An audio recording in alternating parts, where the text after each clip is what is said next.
ফজর যোহর আসর মাগরিব এশা শুধু এই নামাজে শেষ না, মুসলমান আরো অনেক নামাজ আছে এই নামাজ পড়লে তুমি আল্লাহর বান্দা থাকতা না।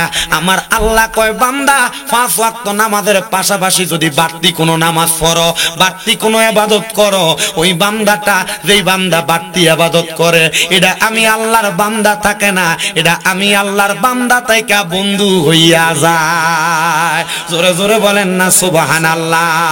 রাজপাতাদের সামনে আইসাম একজন প্রজা মানুষ অন্য রাজ্য তাইকা আইসা ডাক দিয়া কয় হাবিবা ফিন্দিপ তাড়াতাড়ি বের হও, আমার দেওনা পাওনা মিটাও। সবাই অবাক হয়ে গেছে, আফগানিস্তানের বাদশার মতো বাদশা দুনিয়াতে আর একজনও দেখা যায় নাই। যেই বাদশা 1 টাকা যদি ঋণ থাকতো রাত্রবেলা ঘুমানোর আগে তার ঋণগুলা পরিশোধ করে তারপরে ঘুমাইতে যাইতো, এর আগে ঘুমাইতো না। আর আমরা সমাজে এমন মানুষ আছে ভাই সাহেব 1000 টাকা দেন সাইন সন্ধ্যাবেলা দিতেছি, এরপরে তারে আর 1 মাস পর্যন্ত টয়া পাওয়া যায় না। এমন সিটারও সোনার বাংলাদেশে আছে না? না, চকুল ডাইতা না, জিহ্বায় কামড় দিতা না, নাকে মুখে দিয়া রক্ত বাহির হইতো না। বলে হুজুর তাইলে আমরারে বলেন না ইমানের মরণ আমরা পামুনি? যদি ইমানের মরণ পাইতে চাও তাইলে আমার আল্লাহর প্রশংসার মধ্যে লাইগা যাও। জোরে জোরে বলেন সুবহানাল্লাহ। আমার ভাইয়েরা বাবারা বন্ধুরা গভীর মনোযোগ দিবেন, অন্তরের কান লাগায়া শুনবেন রে বাবারা। 6 নাম্বার পুরস্কার, আপনাদের এলাকার কোনো মানুষ যদি মারা যায়, মারা যাওয়ার সময় তারা যখন কবরে রাখে, আমি জানতে চাই কবরের মধ্যে লেপ দেয়নি? কথা কয় না। তোষক দেয়নি, জাজিম দেয়নি, কম্বল দেয়নি, মাথার নিচে কষ্ট পাইব বালিশ দেয়নি, কিছুই তো দেয় না। আমার নবী কয় উম্মত যদি উম্মতে মুহাম্মদী আল্লাহ তাআলার প্রশংসা করে, আল্লাহর শুকরিয়া আদায় করে, মানে আল্লাহর জিকির আজগারে মশগুল থাকে, আমার আল্লাহ তাআলা রহমতের 3 জন ফেরেশতা দিয়া তার মাথার নিচে একটা জান্নাতের বিছানা বিছায়া দেয়।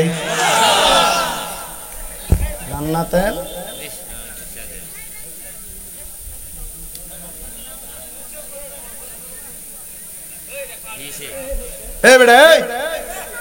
কিসে বক্তা চিনছস না মনে এটারই এনে চলে না। শয়তান কামালপুর থেকে ছুটি লিয়ে তোরে দায়িত্ব দিয়ে গেছে, তুই ফোলা ডাক দিয়ে নাস কি লেখান থেকে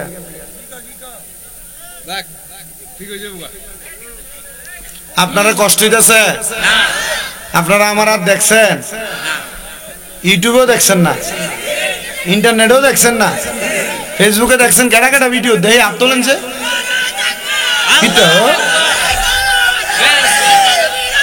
ঘরে ঘরে পাগলাটা করতে গাইছে এটা মার হাবা কন দেখছেন আপনারা? তাইলে ভিডিও দেখছেনি কে জানে? ভিডিওতে দেখছে আপনাদের থেকে আমার ওয়াজ বেশি ভিডিওতেও নেই। মার হাবা কন? তাহলে আপনারা আছেন ইনশাল্লাহ, ও আর চলবে ইনশাল্লাহ। তাহলে কবরে জান্নাতের বিছানা চাই কি চাই না? আসতে কইছে বেটা, জান্নাতের বিছানা চাই কি চাই না? হ্যালো বেশটা কদুর কমান বেশ বেশ বন্ধ তো সাউন্ডারি ধপ ধপ করতেছে। আমার ভাইয়েরা বাবারা 6 নাম্বার পুরস্কার পাইলাম, আল্লাহর প্রশংসা করলে আল্লাহ দেয়, পাইছিনি? 7 নাম্বার পুরস্কার কি? সাহাবীরা আমার নবীরে ডাক দিয়া কয় নবী গো, ইয়া রাসূলুল্লাহ, নবী গো আপনি বলেন 6 নাম্বার পুরস্কারটা আল্লাহ কি দিব? আমার নবী কয় উম্মত যখন উম্মতে মুহাম্মদী ইন্তেকাল করব কবরে নামায়া দিব, ওই কবরে নামানোর পর মানুষ বাস দেয়নি, মরলে বাস দেন না, জীবিত থাকতে দিয়েন না আল্লাহর দোহাই, মরার পরে বাস দিও। জীবিত থাকতে যদি কেউ কাউরে বাস দিয়া থাকো, মানে পেছনে ফেস লাগাইয়া থাকো, ক্ষতি করে থাকো, মনে রাখবা দুনিয়াতে জবাব দিতে পারলেও আল্লাহর কাছে জবাব দিতে পারবা না। কথা কোন ঠিক কিনা? ভাইও আমার মারা যাওয়ার পরে কবরে যখন বাসটা দেয়, ওই বাসটা দেওয়ার পর সাডাইজা দিয়া মিনহা খলাকনাকুম ওয়া ফিহা নুইদুকুম ওয়া মিনহা নুখরিজুকুম তারাতান উখরা বইলা মাটি দেয়। মাটিটা দেওয়ার পরে ওই কবরে একটা হ্যালোজিন লাইট দেননি, মোমবাতি দেননি, না না কোনো কিছু নাই, আলো নাই বাতাস নাই, আসে কয় আলো নাই রে বাতাস নাই যেই জায়গায় কন্যা আলো নাই রে বাতাস যেই জায়গায় সেই জায়গার বন্ধু নবী মুস্তাফায় বলেন সেই লাগতো না নবী মুস্তাফাই নবীর উম্মত হগো যদি জগতে স্মরণ কর দিনে রাতে নবীরে এবার কোন স্মরণ করার দরকার আছে না নাই আমার ভাইয়েরা বাবারা বন্ধুরা গভীর মনোযোগ অন্তরের কানটা লাগে শুনেন রে বাবা দুনিয়ার জমিন থেকে ওই কবরে যাওয়ার পর আল্লাহর বান্দা যদি আল্লাহর শুকরিয়া আদায় করে কবরে যায় আমার আল্লাহ পাক রব্বুল আলামিন তার কবরে একটা নূরের আলো জ্বালাইয়া দেয় নবী গো 8 নাম্বার পুরস্কারটা কি আপনি বলেন না আমার নবী কই উম্মত 8 নাম্বার পুরস্কারটা বড় মজার পুরস্কার ও মায়ার নবী কেমন মজা বলে কবরের ভিতরে যাওয়ার পর 3টা প্রশ্ন মান রাব্বুকা তোমার খোদাকে ওমান দিনুকা তোমার ধর্ম কি ওমান নাবিয়ুকা তোমার নবীকে অথবা এই ব্যক্তির চিননি আল্লাহর নবী কয় যদি বান্দাটা আমার আল্লাহ তাআলার জিকির আজকারে মশগুল থাকে আমার আল্লাহ তাআলার প্রশংসা করে বান্দারে কবরে কোনো সওয়াল জবাব করা হবে না বলে কেন গো নবী বলে বান্দা আল্লাহর শুকরিয়া আদায় করার কারণে আল্লাহর প্রশংসা করার কারণে আমার আল্লাহ পাক রব্বুল আলামিন বান্দার চেহারার ভিতরে একটা ঈমানের নূর জ্বালায়া দিব ঈমানের নূরটা দেইখা ফেরেশতারা কইব এটা দুনিয়ার কোন সাধারণ বান্দা না এটা আমার আল্লাহর ঈমানি বান্দা আল্লাহর জাকের বান্দা বান্দা আমার আল্লাহরে বেশি স্মরণ করছে রে এই বান্দার চেহারার ভিতরে ওই স্মরণের নূর ভাসতেছে এই বান্দারে দুজকে দেওয়া যাবে না হায়রে বাবা এটা হলো তোমার 8 নাম্বার পুরস্কার কবরের ভিতরে সওয়াল জবাবের সম্মুখীন হইবা না এবার 9 নাম্বার পুরস্কার হাসরের ময়দানে মানুষ যখন গামের সাগরে সাঁতার কাটবো মাথার উপরে 1 বিঘাত উপরে আধা হাত উপরে সূর্যটা থাইকা মানুষে তাপ দিব ওই কঠিন মুসিবতে আমার আল্লাহর শুকরিয়া আদায়কারী বান্দারে আমার আল্লাহ তাআলা লাওয়ায়ে হামদের পতাকার নিচে জায়গা কইরা দিব বাজিরে আমার লাওয়ায়ে হামদের নিচে পতাকার নিচে যদি জায়গা কইরা দেয় তোমার মতো দুনিয়ার জমিন থেকে কবরে যাওয়ার পর প্রশংসিত বান্দা আর কেউ হবে না কারণ লাওয়ায়ে হামদের পতাকার নিচে সর্বপ্রথম আমার আল্লাহ তাআলা আমার নবীরে ঢুকাইব আর আমার নবীর পরে আল্লাহর প্রশংসাকারী শুকরিয়া আদায়কারী যত বান্দা আছে সব বান্দাদেরকে আমার আল্লাহ ওই লাওয়ায়ে হামদের পতাকার নিচে ঢুকাইব জোরে জোরে বলেন সুবহানাল্লাহ আমার ভাইয়েরা বাবারা বন্ধুরা গভীর মনোযোগ দেন অন্তরের কানটা লাগে শুনেন রে বাবা 10 নাম্বার পুরস্কারটা বড় মজার পুরস্কার ওই লাওয়ায়ে হামদের পতাকা হাসরের ময়দানের পরে এবার আপনার একটা ভয়ঙ্কর জায়গা আছে যেই জায়গাটার নাম হলো ফুলসেরাত কি রাত এই ফুলসেরাত জায়গাটা বড় ভয়ঙ্কর বলে হুজুর কেন একটা চুলকে 70টা টুকরা করলে যত চিকন চুললে 2টা টুকরা করলে আর টয়া পাওয়া যাইব 70টা ভাগ করলে যত চিকন হইব ফুলসেরাতটা এমন চিকন হইব রে চিকন হইব তরবারির মতো ধারালো হবে একটা কদম রাখলে পাওটা ফালতা হইয়া শরীরটা হাবিয়ার মধ্যে পড়া যাইব জাহান্নামে হাইরে আমার বাবা যখন কোন আল্লাহর জাকের বান্দা শুকরিয়া আদায়কারী বান্দা আমার আল্লাহর স্মরণ কইরা ওই কবরে যাইব আমার আল্লাহ তাআলা ওই বান্দাটা বিসমিল্লাহ বইলা কদম রাখার সাথে সাথে আলহামদুলিল্লাহ বইলা বান্দা পাওটা উড়াইয়া দেখব ফুলসেরাত পার হইয়া গেছে আর জান্নাতের ফেরেশতারা আহলান ওয়া সাহলান মারহাবান কইয়া বান্দার জান্নাতের দিকে আহ্বান করতেছে জোরে কোন সুবহানাল্লাহ সাহাবীরা একটা ডাক দিয়া কয় নবী গো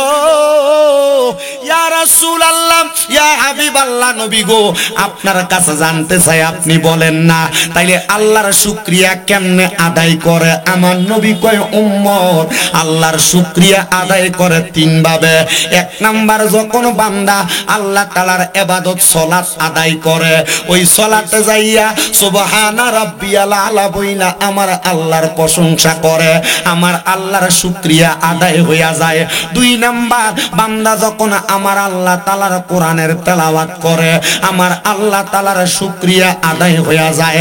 আর তিন নাম্বার, বান্দা যখন তার মা বাপরে খুশি করে, আমার আল্লাহর শুকরিয়া আদায় হইয়া যায়। এই তিনটা কাম যদি করতে পারো রে মিঠামইনের কামালপুরের ভাই বাবারা, আমার আল্লাহ তাআলা তোমারে দুনিয়া এবং আখিরাতের ধনী বানায়া দিব। এবার আপনারা বলেন, আমরা তো ইবাদতের উদ্দেশ্যে বসেছি, ওই আল্লাহরে খুশি করার জন্য আমরা সবাই আমার আল্লাহ তাআলার কালামে হাকিম কোরআন শরীফের তেলাওয়াত করতে চাই কি চাই না? তাইলে সবাই জবান খুলে জোরে জোরে পড়েন, ফি শানে হাবিবিহি ওয়া মাহবুবিহি ওয়া মা'শুকিহি মুখবিরা ওয়া আমিরা, ইন্নাল্লাহা ওয়া মালাইকাতাহু ইউসাল্লুনা আলান নাবিয়্যি ইয়া আইয়ুহাল্লাযীনা আমানু সাল্লু আলাইহি ওয়া সাল্লিমু তাসলিমা, আল্লাহুম্মা সাল্লি আলা সাইয়্যিদিনা। ভাই একটু এই মনিটরটা কাছে না দেন আমারে, মা'দ ওয়া আলা আলি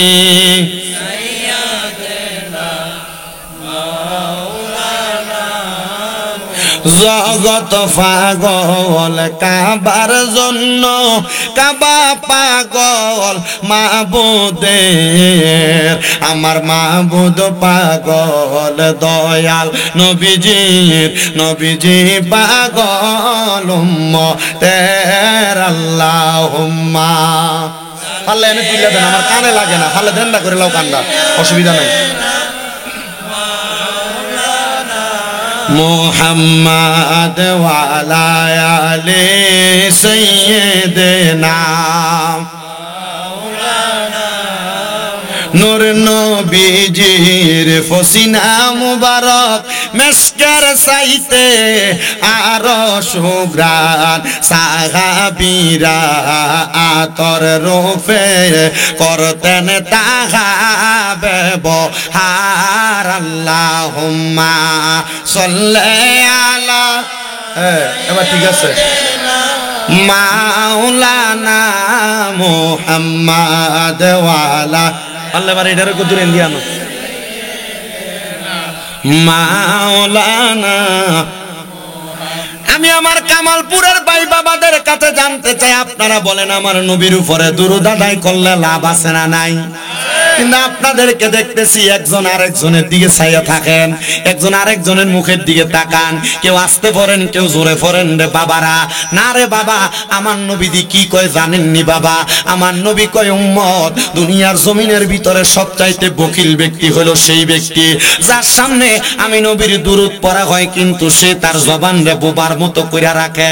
তাহলে চিন্তা করেন, আপনারা যারা দুরূদ আদায় করেন না, চুপ কইরা বসে থাকেন, আপনাদেরকে আমার নবী বকিলের সাথে তুলনা করছে। আমরা বকিল না, আমরা নবীর সাচ্চা পাক্কা উম্মত। নবী কয় শুধু তাই না রে উম্মত, দুনিয়ার জমিনের ভিতরে যেই ব্যক্তি আমি নবীর যত বেশি দুরূদ আদায় করব, জান্নাতের ভিতরে ওই ব্যক্তি আমি নবীর তত কাছাকাছি থাকবো। জোরে জোরে কোন সুবহানাল্লাহ। ভাইও আমার, যত বেশি দুরূদ পড়বা নবীর তত কাছে কাছে থাকবা। এই জন্য বাবা আশেক সুরে সুরে কয়, আল্লাহুম্মা সাল্লি আলা, পরবারে বারে কন্যা আল্লাহুম্মা হাইরে দুরূদের পাগল হইলে করবে নবী পার, বলেন দুরূদের পাগল হইলে করবে নবী পার, আল্লাহুম্মা আইরে নবীর দুরূদ পড়ে যারা, আরে আরে সঠিক ঈমান পায় গো তারা, আইরে তাই তো সকল আসে কাঙ্গন, তাই তো সকল আসে কাঙ্গন দুরূদ পড়ো বারে বার।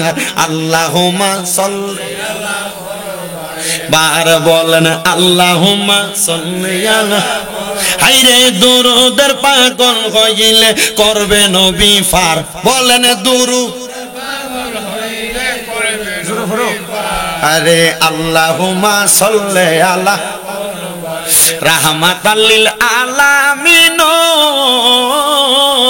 আরে আপনি উম্মতের জামিন। হাইরে তাই তো আমরা দুরূদ পড়ি, তাই তো আমরা দুরূদ পড়ি বারে বার। আল্লাহুম্মা সাল্লি বার বলেন আল্লাহুম্মা,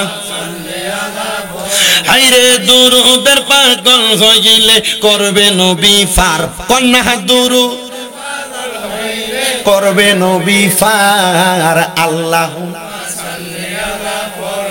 ভাইও আমার গভীর মনোযোগ, অন্তরের কান লাগান।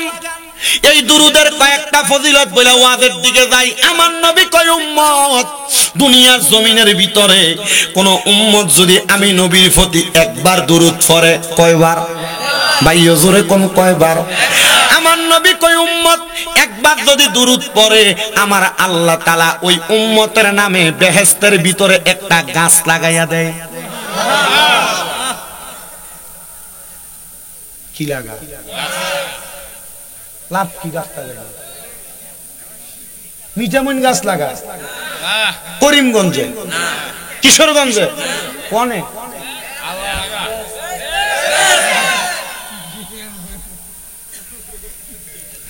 জান্নাতে গাছ লাগায় আল্লাহ। আল্লামা আব্দুল হক মুহাদ্দিস দেহলভী, জগতের শ্রেষ্ঠ মুহাদ্দিস, ওনার এক ছাত্র জিগায়, হুজুর জান্নাতে যদি গাছ লাগায় আমরা লাভটা কি? আসলে তাহলে একবার দুরূদ পড়লে একটা গাছ যদি লাগায়, বারবার দুরূদ পড়লে বারবার গাছ লাগায়। হুজুরের ছাত্র প্রশ্ন করে, হুজুরের লাভ কি? হুজুর ডাক দিয়া কয়, বাবা মনে করো তুমি দোজকে গেলা, কিন্তু নবীর দুরূদ পড়ছো। সুন্নিরা কি লাগা নবী নবী করে? কারণ আমার নবী উম্মত উম্মত করে। যদি সুন্নিরা নবী নবী করার কারণে বেদাতি হয়, আরে বাবা কয় আপনার বেদাতি? যদি সুন্নিরা ইয়া নবী সালাম আলাইকা বললে বেদাতি কয়, আমি কইমু সব মিঠামইনের মানুষ, কিশোরগঞ্জের মানুষ, সারা বাংলাদেশের মানুষ, সারা বিশ্বের মানুষ নবী নবী করো, ইয়া নবী সালাম আলাইকা পড়ো। যদি গুনাহ হয় সব গুনাহ শামিম রেজার, সাওয়াব হইলে আমার খবরের দরকার নাই, আমরা নবী লইয়া জান্নাতে থাকবো, এটাই আমাদের আশা। জোরে কোন ঠিক কিনা? ভাই ওই আমার গভীর মনোযোগ। হুজুর কয়, বাবা মনে করো তুমি জাহান্নামে গেলা, কিন্তু দুনিয়াতে আমার নবীর উপরে কয়েকবার দুরূদ পড়ছো। দুরূদ পড়ে জাহান্নামে যাওয়ার পর আল্লাহর কাছে প্রশ্ন করবা, মাবুদ তুমি তো আমার জাহান্নামে দিছো, কিন্তু আমি তো নবীর পাগল ছিলাম, দুরূদ পড়তাম। ও মাবুদ আমার নামে না তুমি জান্নাতে কয়েকটা গাছ লাগাইছে। বেরিয়া একটু মনোযোগ দিয়া শোনো, ঝগড়া ফাসাদ কইরা জামাইর লগে দ্বন্দ্ব কইরা কাটাকাটি মারামারি মোবাইলে টিকটক চাইয়া সময় কাটাইস না মা গো, নবীর দুরূদ পড়া সময় কাটাইস, কবরে গেলে লাভ হইব। বাইরে আমার গভীর মনোযোগ দিয়া শোনো, হুজুর ডাক দিয়া কয়, তুমি আমার আল্লাহরে কইবা, আল্লাহ আমি জাহান্নামী ঠিক আছে, কিন্তু নবীর উপর একবার দুরূদ পড়ার কারণে আপনি না জান্নাতের ভিতরে কয়েকটা গাছ লাগাইছিলেন, আল্লাহ সেই কারণে আমি তো জান্নাতে কয়েকটা গাছের মালিক। বলে হ্যাঁ আল্লাহ, আমি আমার গাছের বাগানগুলা দেখতে চাই। তখন উম্মতে মুহাম্মদী এই কথা বলে জান্নাতে প্রবেশ করব, গাছের গোড়ায় যায় বইসা আমার আল্লাহ তাআলার আর ফেরেশতারে কইব ফেরেশতা এই গাছগুলা কে লাগাইছে বলে আল্লাহ বলে কেন লাগাইছে বলে তুমি দুরূদ পড়ছো এই জন্য এ ফেরেশতা আমার আল্লাহ তো ইনসাফের প্রতিষ্ঠাকারী নবীরে দিয়া প্রতিষ্ঠা করাইছে তো আমার আল্লাহ আমার নামে যে গাছ লাগাইছে আমার জায়গা ছাড়া তো আমার আল্লাহ জান্নাতে এমনি গাছ লাগাইছে না তাহলে গাছ যার জায়গাও তার আমার আল্লাহর যে কইবা আমি হয়তো আমলের কারণে দোজখী কিন্তু আমার নবীর উপরে দুরূদ পড়ার কারণে আল্লাহ যে গাছটা জান্নাতে লাগাইছে আমি ওই দুরূদের গাছের নিচে থাকবো জান্নাতের আর কোনো জায়গায় যাইতাম না আমার আল্লাহরে কইও জাহান্নাম আমার দরকার নাই দুরূদের কারণে যে জান্নাত আল্লাহ আমারে দিছে আমি এই জান্নাতের মধ্যে থাইকা আমার জনম জনম কাটাইয়া দিমু জোরে কোন সুবহানাল্লাহ এই জন্য ভাই বাবারা নবীজির উপরে বেশি বেশি দুরূদ পড়বেন জবান বন্ধ রাখেন না রে বাবা হয়তো আল্লাহ এই জবান বুবো বানিয়ে দিব মুহাব্বতে দুরূদ পড়েন আল্লাহ তাআলা জবানে বরকত দিব ইজ্জত সম্মান বাড়াইবো রিজিক বাড়াইবো ইনকাম বাড়াইবো আয় রুজিত বরকত দিব মুহাব্বতে দুরূদ শরীফ পড়েন আল্লাহুম্মা সাল্লি মারহাবা মারহাবা জোরে মাও মুহাম্মাদ ওয়ালা ওকে এদিকে ব্যান করে দিচ্ছে মাও দয়াল নবীজির ফসিনা মুবারক মেসকার চাইতে আরো সুগ্রান সাহাবীরা আতর রূপে করতেন তাহা ব্যবহার আল্লাহুম্মা সাল্লি আলা সাইয়্যিদিনা এটা তো আবার আব্বিয়া কমাচ্ছে মাধ্যম ওয়ালা আলি মাও বেবে দেখো মনে প্রেমনিক নবীর এই নবীর সনে প্রেমের দরকার আছে না নাই আরে নবীর সনে প্রেম করলে মরণে ভয় নাই নবীর সনে প্রেম করলে কবরে ভয় নাই নবীর সনে ভয় করলে হাসরে ভয় নাই নবীর সনে প্রেম করলে ফুলসেরাতে ভয় নাই নবীর সনে প্রেম করলে মিজানে ভয় নাই নবীর সনে প্রেম করলে কোনো জায়গায় ভয় নাই নবীর সনে যদি প্রেম করতে পারো আমার আল্লাহর জান্নাত তোমার জন্য অপেক্ষা করতে থাকবে জোরে কোন সুবহানাল্লাহ আরে বেবে দেখো মনে প্রেমনিক নবীর সনে নইলে ঠেকবা রোজ হাসরে মুহাম্মাদিয়া রাসূলুল্লাহ আল্লাহুম্মা মানে বসে থাক মুহাম্মাদ ওয়ালা মাওলানা লা ইলাহা লা ইলাহা নামাজ রোজা সাইরনা বলেন মা বাবার খেদমত নবীর দরুদ বইল না পরে নবীর আমার নবীও তোমায় ভুলবে না লা ইলাহা ইল্লাল্লাহ লা ইলাহা লা ইলাহা আরে অনেক দূরে মদিনা আমরা কেমনে মিঠা মইনের মানুষ মদিনা যাইতে চাই কি চাই না এ বাবা কারা কারা যাইতে যায় একটু ডান হাতরা তুলা দেখান আল্লাহ কবুল করেন আমিন কোন অনেকে হাত তোলে না এরা মনে হয় মদিনা যাইতে চায় না বাবা তো কি একটা জোরে নারে তাকবীর নারে তাকবীর নারে রিসালাত নারে গাউসিয়া শামীম রেজাল কাদরী সাহেব জোরে কোন মারহাবা আমরা যেমন না আইছিলেন আমি বলছি আমার নি কোনো ফিচার ইচ্ছা লাগে তাহলে মদিনা যাইতে চাই কি চাই না আমি ঘরে আসার সাথে সাথে এক বেটা কয় হুজুর আপনার এই ইউটিউবে যেমন দেখি এখন তেমন লাগে না আমি কইলাম কি লাগা হুজুর চুলটি তো লম্বা ছিল এখন দি বাইটা আমি কইছি রে বেটা মাত্র 3 মাস হয় আমি আমার নবীর মদিনা দেখাইছি মাত্র 3 মাসে আমি মক্কা দেখে আইছি রে বাবা। আমার মুআল্লিম যখন আমার টিকেট করে, আমি ওনারে কইছি সবাই তো মক্কায় আগে যায়, আমি আগে মক্কায় যাইতাম না, আমি আগে আমার নবীর মদিনায় যাবো, কারণ মক্কায় যায় হজ করলে চুলটি ফালাইয়া তারপরে মদিনাতে আসা লাগবো।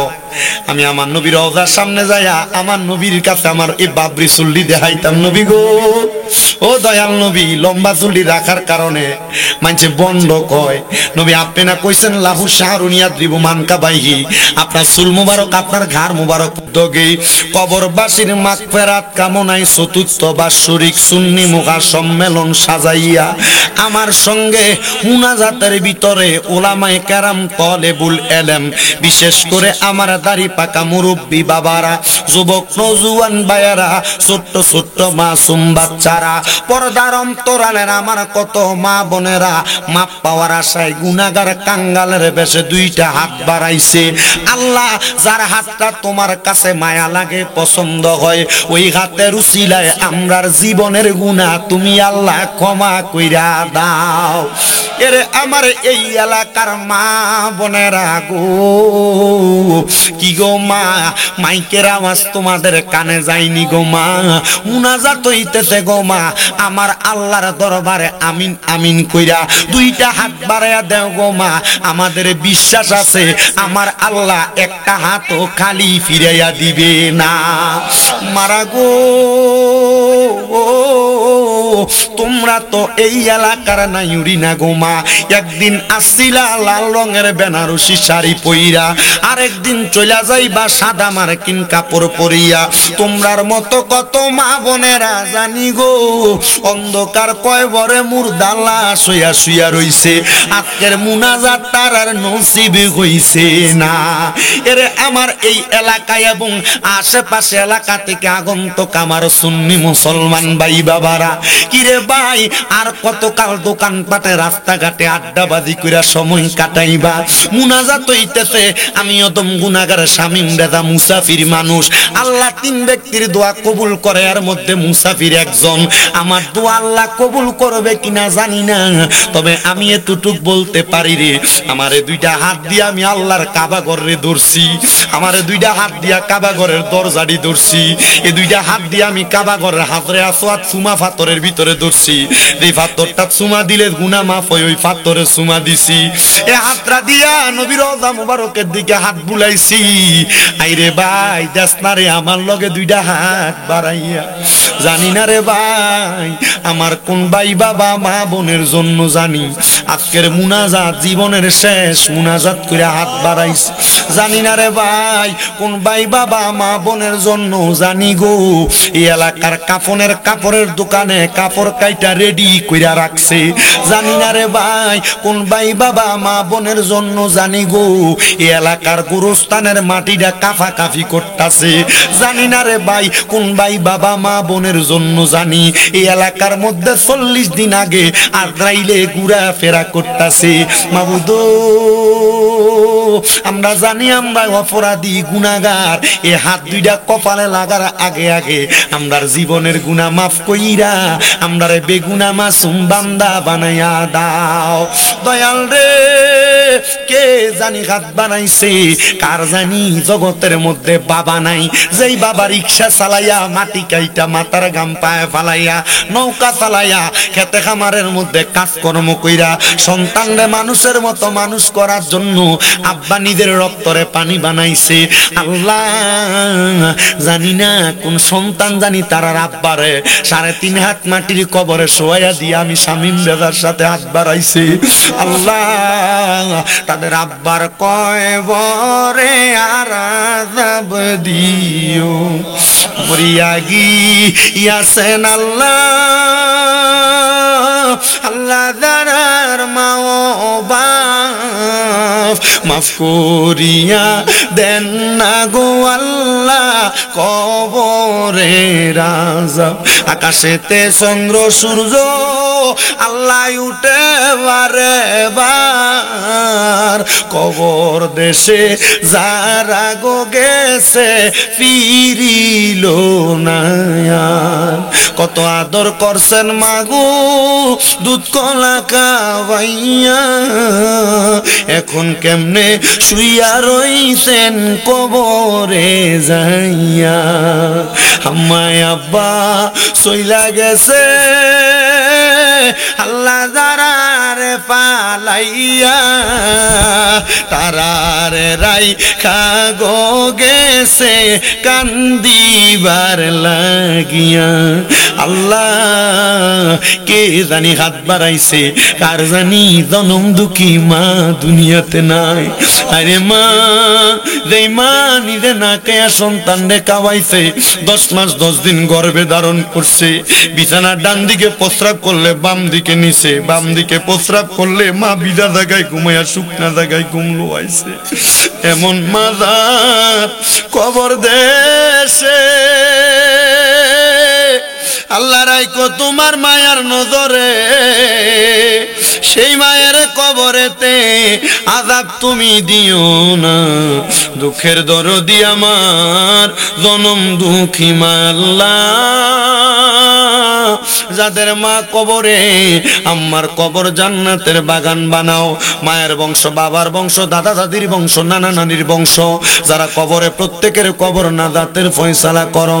যারা বেঁচে আছে হায়াতে তৈয়বা নসিব করে দাও আল্লাহ। বিশেষ করে প্রত্যেকের ব্যবসা বাণিজ্য কাজে কর্মে চাকরিতে বরকত দাও। যারা পড়ালেখা করে বিদ্যা বুদ্ধি বাড়াইয়া দাও। বিপদ আপদ বালা মুসিবত থেকে হেফাজত দান করো। যারা ঋণগ্রস্ত ঋণ থেকে উদ্ধার করে অভাব অনটন দূর করে দাও আল্লাহ। অনেক প্রবাসী ভাইরা বিদেশ থেকে দোয়া চায় আল্লাহ, আমার প্রবাসীদের খাস দোয়া তুমি কবুল করো।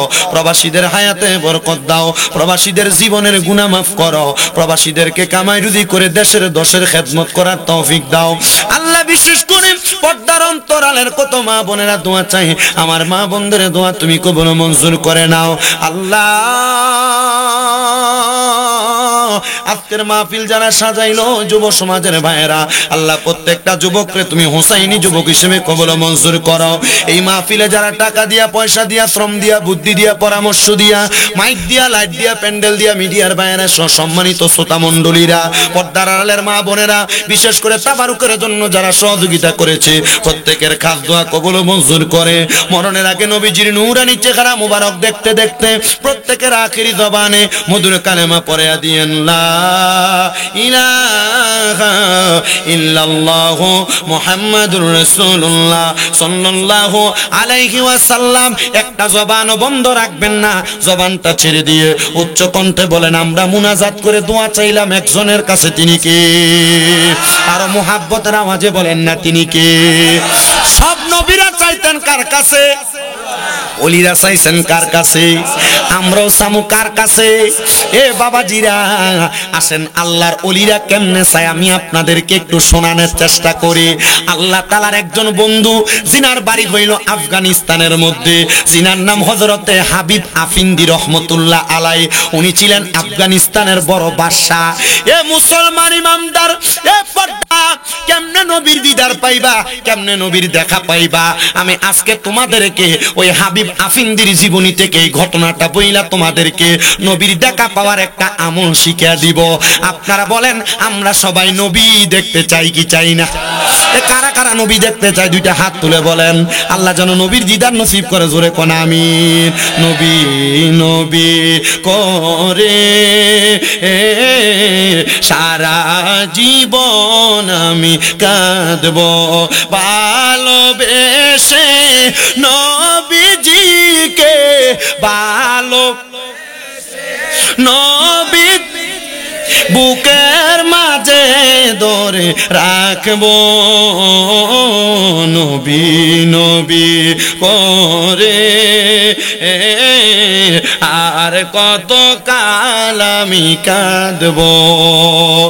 এ মুসলমান ইমানদার, আফগানিস্তান আফগানিস্তানের ওই বাদশা হযরতে হাবিবা ফিন্দি বলেন, আমি সারা জীবন নবী নবী কইরা কাঁদছি, আমি যেন মরার আগে একবার নবীর দিদার পাই, কিন্তু আমি নবীর দিদার পাই নাই।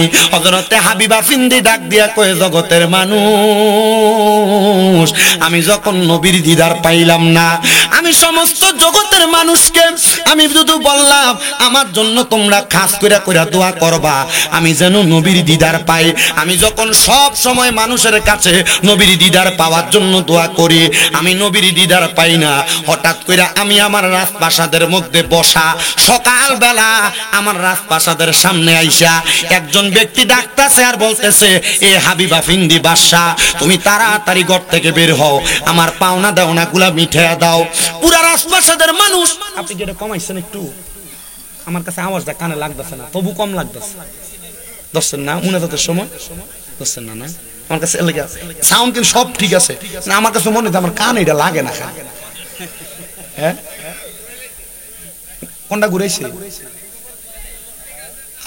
না সাউন্ড আপনারও ঠিক আছে? ওই আমার এনে দুইটা আছে, একটু দো না ভাই, বাবা না বলা বাড়াই দো ভাই, 100 টাকা লয়ে যায় আমার থেকে, একটু দো বাড়াই দো। আর গীতা করতাম আমার গতকালকে মাহফিল ছিল সে জামালপুর, কোথায়? এর একদিন নওগাঁ, এর একদিন সিরাজগঞ্জ, এমনি ঘুরে যাইছি। আপনারা বুঝছেন নি, আমার বয়স কম, আপনারা আমার ওয়াজ কি শোনেন কি বুঝেন আমি জানি না, যা করছি যা বুঝাইতেছি এর ভিতর থেকে কিছু যদি মনে হয় যে হ্যাঁ আমরা কিছু কইরা এটা দিয়ে জান্নাতে যাম, এটার লাগে আমার লাগে দোয়া করবেন, কারণ আপনারা দোয়ায় আমার 6টা মাদ্রাসা এখন কুমিল্লা। কয়টা? আমরা টেহা দিলে কমতো না, আমরা টেহা দিলে লাভ হইব। তো এই দোয়াটা কইরেন, আল্লাহ যেন আমার মাদ্রাসার ফলাফাইন্ডিরে ভালো রাখে। দোয়া করবেন নি? আমার মাদ্রাসার প্রত্যেকটা বাচ্চা সমস্ত দেশবাসীর জন্য তাহাজ্জুদ নামাজ পড়ে দোয়া করে। আমার মাদ্রাসার প্রত্যেকটা বাচ্চা প্রত্যেকদিন মাগরিবের আগে 15 মিনিট খতনে খাজে গান পড়ে কাইন্দা কাইন্দা দোয়া করে। আমার মাদ্রাসার যে ছোট বাচ্চাটা নুরানিতে পড়ে, এই ফোলাটাও চোখের ফানি ফালাইয়া কান্দে, আপনি দেখলে কবেন এই ফোলা কান্দার কি বুঝে, এই ফোলা এমনি কান্দে কি লেগা? আমি শুধু ফোলা ফাইনের কইছি, আব্বা রে তোরা শুধু আমার লাগে দোয়া করবি, আমি তোরা লাগে দোয়া করবো, দেশবাসীর কাছে তোরা লাগে দোয়া চামু, আল্লাহ যেন তোরারে একজন খাঁটি হাফেজ কোরআন বানাই, যে হেফজ অন্তরে সিনাই নিয়া নবীর মোহাব্বতের কথা কবি। কারণ বহুত হাফেজ সাহেব, বহুত মৌলবী সাহেব অন্তরে কোরআন নিয়া কোরআন হাদিসের কথা বুকে রাখা নবীর বিরুদ্ধে কথা কয়, বলে হুজুর কেমনে কয়, নবীর মিলাদ কিয়ামের বিরুদ্ধে কয়, বিভিন্ন বিষয়ে বিরোধিতা করে। আমার কত হইল আব্বা, আমি কারোর বিরোধিতা করতাম না, আমি আপনারা নবীর প্রেম শিখিয়ে দেন, আপনি নবীর প্রেমের বাঁশি বাজাইবেন, মরার পরে আল্লাহ তাআলা দেখবেন হয়তো এই নবীর প্রেমের কারণে আপনারা জান্নাতি বানাইবেন। এই কথা কোন ঠিক কিনা? আমার ভাইরা বাবারা বন্ধুরা, হযরত হাবিবা ফিন্দি আফগানিস্তানের বড় বাদশা রাজপ্রাসাদের সামনে আইসাম, একজন প্রজা মানুষ অন্য রাজ্য থেকে আইসা ডাক দিয়া কয়, হাবিবা ফিন্দি তাড়াতাড়ি বের হও, আমার দেওনা পাওনা মিটাও। সবাই অবাক হয়ে গেছে, আফগানিস্তানের বাদশার মতো বাদশা দুনিয়াতে আর একজনও দেখা যায় নাই। যেই বাদশা 1 টাকা যদি ঋণ থাকতো, রাত্রবেলা ঘুমানোর আগে তার ঋণগুলা পরিশোধ করে তারপরে ঘুমাইতে যাইতো, এর আগে ঘুমাইতো না। আর আমরা সমাজে এমন মানুষ আছে, ভাই সাহেব 1000 টাকা দেন, সন্ধ্যাবেলা দিতেছি, এরপরে তার আর 1 মাস পর্যন্ত টয়া পাওয়া যায় না, এমন সিটারও সোনার বাংলাদেশে আছে না? না, অভাব নাই। কিস্তিওয়ালার থেকে কিস্তি তুলছে, যেদিন কিস্তি নাই সেদিন করে তালা মেরে দিয়ে বাপের বাড়ির জায়গা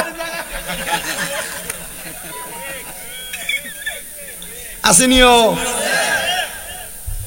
আপনার কি কষ্ট দিতেছে কোনো? আমি তো দেয়ছে আবার বললে হতে আসেনি, ঠিক জাস্ট টাইম লয়ে যাবে 12:30। কয়টা? জাস্ট 12:30 আনবা। এখন কত বাজে? ও সময় আছে, আপনারা আছেন না ইনশাআল্লাহ? সবাই অবাক হয়ে গেছে, কিরে যেই বাদশা ঋণ পরিশোধ করা ছাড়া ঘুমায় না, এই বাদশার কাছে পাওনা দেওয়ার জন্য অন্য রাজ্য থেকে একজন মানুষ আসছে। এবার আফগানিস্তানের বাদশা, উনি ওনার রাজপ্রাসাদের ভিতরে রাজকার্য পরিচালনা করে। সবাই বলতেছে, কিরে রাজকার্য পরিচালনা করে, কিন্তু তিনি কেন ওনার ঋণগুলা রাইখা দিয়ে ঘুমায় গেল? হযরতে আফগানিস্তানের বাদশা হাবিবা ফিন্দি বলে, কে রে বাহিরে চিৎকার করে, তারে আমার সামনে নিয়ে আসো। এবার সেনাপতি যাইয়া ওই ব্যক্তির সামনে আনছে আর ডাক দিয়া কয়, হে আফগানিস্তানের বাদশা, আপনি আমার ঋণগুলা পরিশোধ করেন। বাদশা কয়, তোমারে তো আমি চিনি না, তোমার সাথে আমার কোনোদিন দেখা হয় নাই, তো আমি কেন তোমার ঋণ পরিশোধ করব, তুমি আমারে বলো। মনে করেন আমি আপনার চিনি না, আমি যদি হঠাৎ করে আপনার কাছে যাই বলতেছি, হে হুজুর আপনি আমার ঋণগুলা পরিশোধ করে দেন, আপনি অবাক হবেন না? অবাক হবেন না? আফগানিস্তানের বাদশা বলেন, তোমার সাথে আমার কোনো পরিচয় নাই, তোমার সাথে আমার কোনো লেনা দেনা নাই, তোমারে আমি কোনোদিন দেখিও নাই, তুমি আমারে দেখো নাই, তো তুমি কেন আমার কাছে আসছো? এবার ওই ব্যক্তি ডাক দিয়া কয়, হুজুর আমি তো আইছি না, আমারে ফাড়াইছে। কে পাঠাইলো তোরে? কয় মদিনার রাহমাতুল লিল আলামিন। কয় কস কি? নবী তোরে পাঠাইছে আমার কাছে। তোরে দেখতে তো মুসলমানের মতো লাগে না, দেখতে তো মনে হয় তুমি মনে হয় অন্য কোন ধর্মের মানুষ। কয় হুজুর অন্য ধর্মের মানুষ? বলে কোন ধর্ম? আমার ধর্ম সনাতন ধর্ম। কি কোন ধর্ম? তোর কাজ কি? বলে হুজুর আমার কাজ হলো স্বর্ণের ব্যবসা করাম। এ বাবা স্বর্ণের ব্যবসা করো, আমার কাছে নবী তোমারে পাঠাইছে, কেমনে বললা? বলে হুজুর আমি যখন গত 3 বছর পর্যন্ত স্বর্ণের ব্যবসাতে আমার বাজার মন্দা, লস আসে। হুজুর ঋণের বোঝা কান্দে নিতে নিতে আমি টেনশনে পড়ে গেছি। হুজুর আমি ফাঁসি দিতে লাগছিলাম, এমন টাইমে আমার একজন ব্যবসায়ী বন্ধু ছিল যে মুসলমান, হে আইসা আমারে বলে, এ রে বান্দা তুই যে ফাঁসি দিতে যাস, ফাঁসি দিলে কি তোর ঋণের বোঝা কমবনি?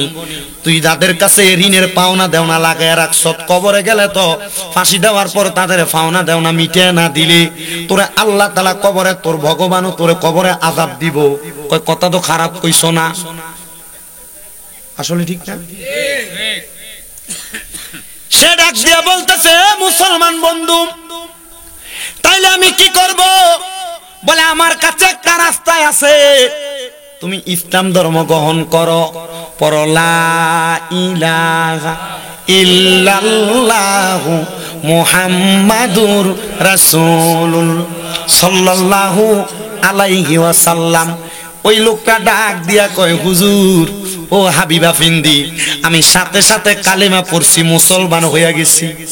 আমি কইলাম ভাইও ইসলাম তো গ্রহণ করছি, তাইলে ঋণ কেমনে পরিশোধ করবো? কয় আল্লাহর নবীরে আমার আল্লাহ একটা কোরআনের আয়াত নাযিল কইরা দিছে। বলে কি আয়াত? কয় আল্লাহ কইছে, বিসমিল্লাহির রহমানির রহিম ওয়া মিনাল লাইলি ফাতাহাজ্জাদ বিহি নাফিলাতাল লাকা আসা আইয়াবআসাকা রাব্বুকা মাকামান মাহমুদা। আল্লাহ এই আয়াত নাযিল কইরাম আমার নবীরে বলছে, আপনি রাতের কিছু অংশে তাহাজ্জুদের নামাজ আদায় করেন। কি নামাজ? ফজর, যোহর, আসর, মাগরিব, এশা। এই 5 ওয়াক্তের কথা কয় নাই, তার মানে বোঝা যায় 5 ওয়াক্ত নামাজ ছাড়া আরো অনেক নামাজ আছে। বলে হুজুর কেমনে? এ বাবা ফজরের আগে তাহাজ্জুদের নামাজ আছে, ফজরের পরে সূর্য ওঠার লগে লগে এশাকের নামাজ আছে, সূর্য ওঠা তাইকা ডুবা পর্যন্ত দোহার নামাজ, চাষতের নামাজ আছে, সূর্যটা ডুবার পরে মাগরিবের নামাজের পরে একটা নামাজ আছে আওয়াবিন।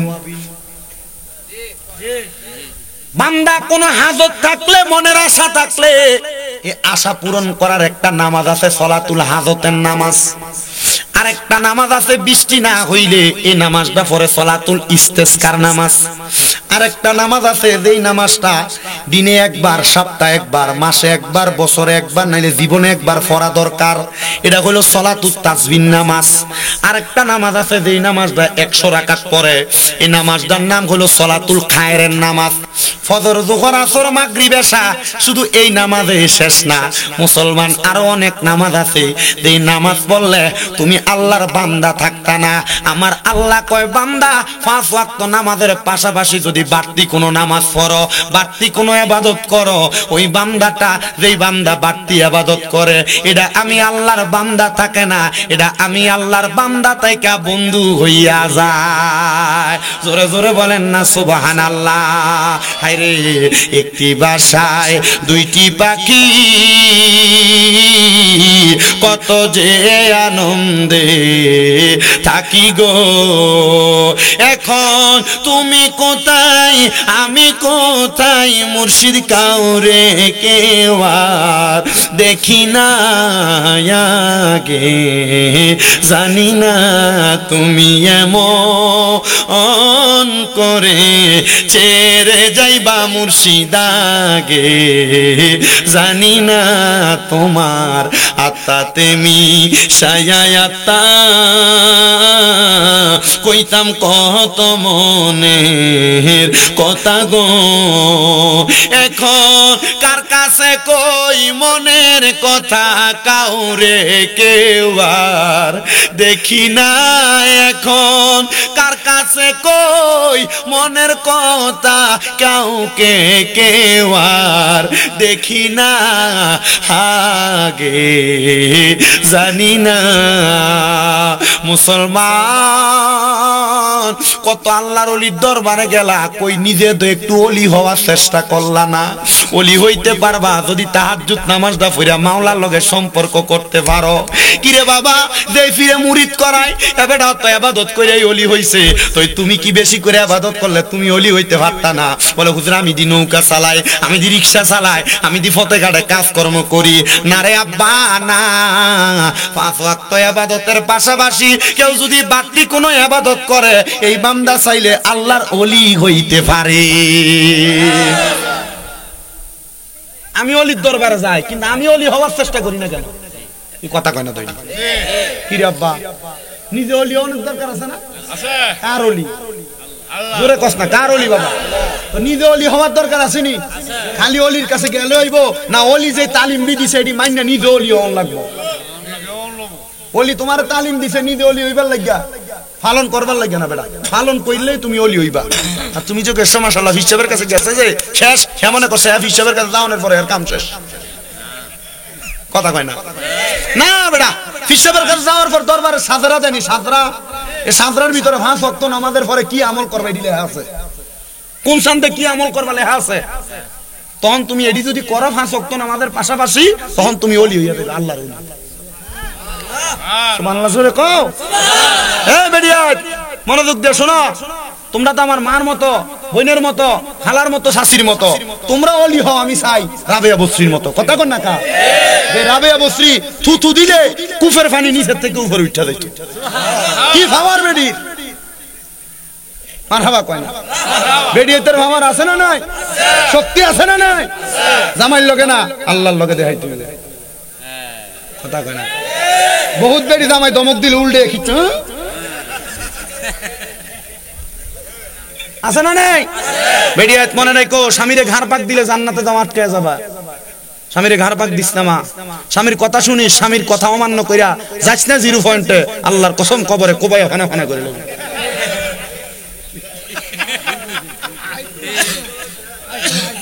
এই কথা সত্য না মিথ্যা?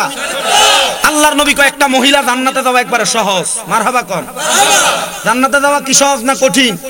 নবী কয় 4 কাম করলে এক মহিলা জান্নাতি। নবী কেমনে কয়? নামাজ। নবী কেমনে কয়? রোজা। নবী কেমনে কয়? 3 নাম্বার লজ্জাস্থানের হেফাজত। আর বেডিয়ে যে বুরকা পরে এত টাইট উলঙ্গ থাকলো এমন দেখা যাইতো না, বুরকা পরলে যা দেখা যায়। আর এটা আমনের বউ, আমনের মা, আমনের বই নিয়ে পড়ে মাতে না ঠিক কিনা? আব্বা বইও অন হাদিয়াটা দিয়ে ভাড়াইস না বাবা। আপনার কষ্ট হইতেছে? মজা লাগতেছে? আর একটু দে। 4 নাম্বার, কোন মহিলা যদি স্বামীর আদেশ মানে এই মহিলা জান্নাতি। বেরিয়ে স্বামীর আদেশ মান মধুরের কথা, বেটি জামাইরে ঘুমলো আর একটা পুরো মিঠামইন বাজার করে লয়ে চললে সকালবেলা। কথা কয় না কা? আল্লাহর নবী কয় কোন মহিলা তার স্বামীর আদেশ ছাড়া বাবার বাড়ি তো যেতে পারবে না। আর বেটি বাবার বাড়ি দূরের কথা, মাত কম কম কম মারি লেছে। কথা কয় না কেন? বেডিয়া জান্নাতে যাওয়া আটকে যাবে 4 কাম যদি ঠিক না থাকে। লজ্জাস্থানের হেফাজত করো, স্বামী ছাড়া অন্যের সাথে মেলামেশা করো না।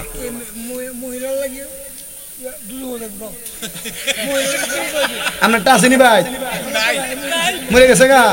আল্লাহ বাঁচাইছে আপনারে। হ্যাঁ বিয়া কি করা লাগবে না? আরেকটা দিলাইলাম না, অনেকটা করাইয়া প্রয়োজনে ধরে আইন না। কিতা কয় না আপনারা? কি বিয়া করলে গুণ হইব না? কিতা আমরা সমাজ কেউ যদি দুইটা বিয়া করে আরে আরে খুব বিল্লা দেয়, কিন্তু কেউ যদি ফরকিয়া করে আরে কিছু কয় না। কোন ফুলাফান যদি প্রেম করে এটারে কিছু কয় না, কিন্তু দুই বিয়া করলে কয়। দুই বিয়া করা গুনাহ, কথা কয় না গুনাহ। সাইটটা আবার হাসটা দাস কিত্তি বেটা, সাইটটা পর্যন্ত ঠিক আছে, হাসটা যদি করে তো চরিত্র খারাপ বেটা।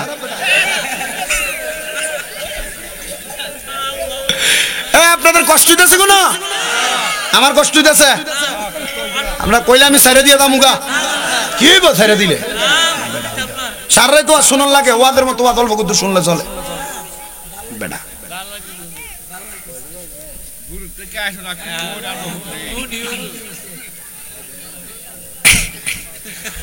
আমি চিন্তা করি বেডি এতে তোরা মাহফিল কমিটির আগামী বছর কালেকশন হয়ে গেলে তোরা ধরে নি মারে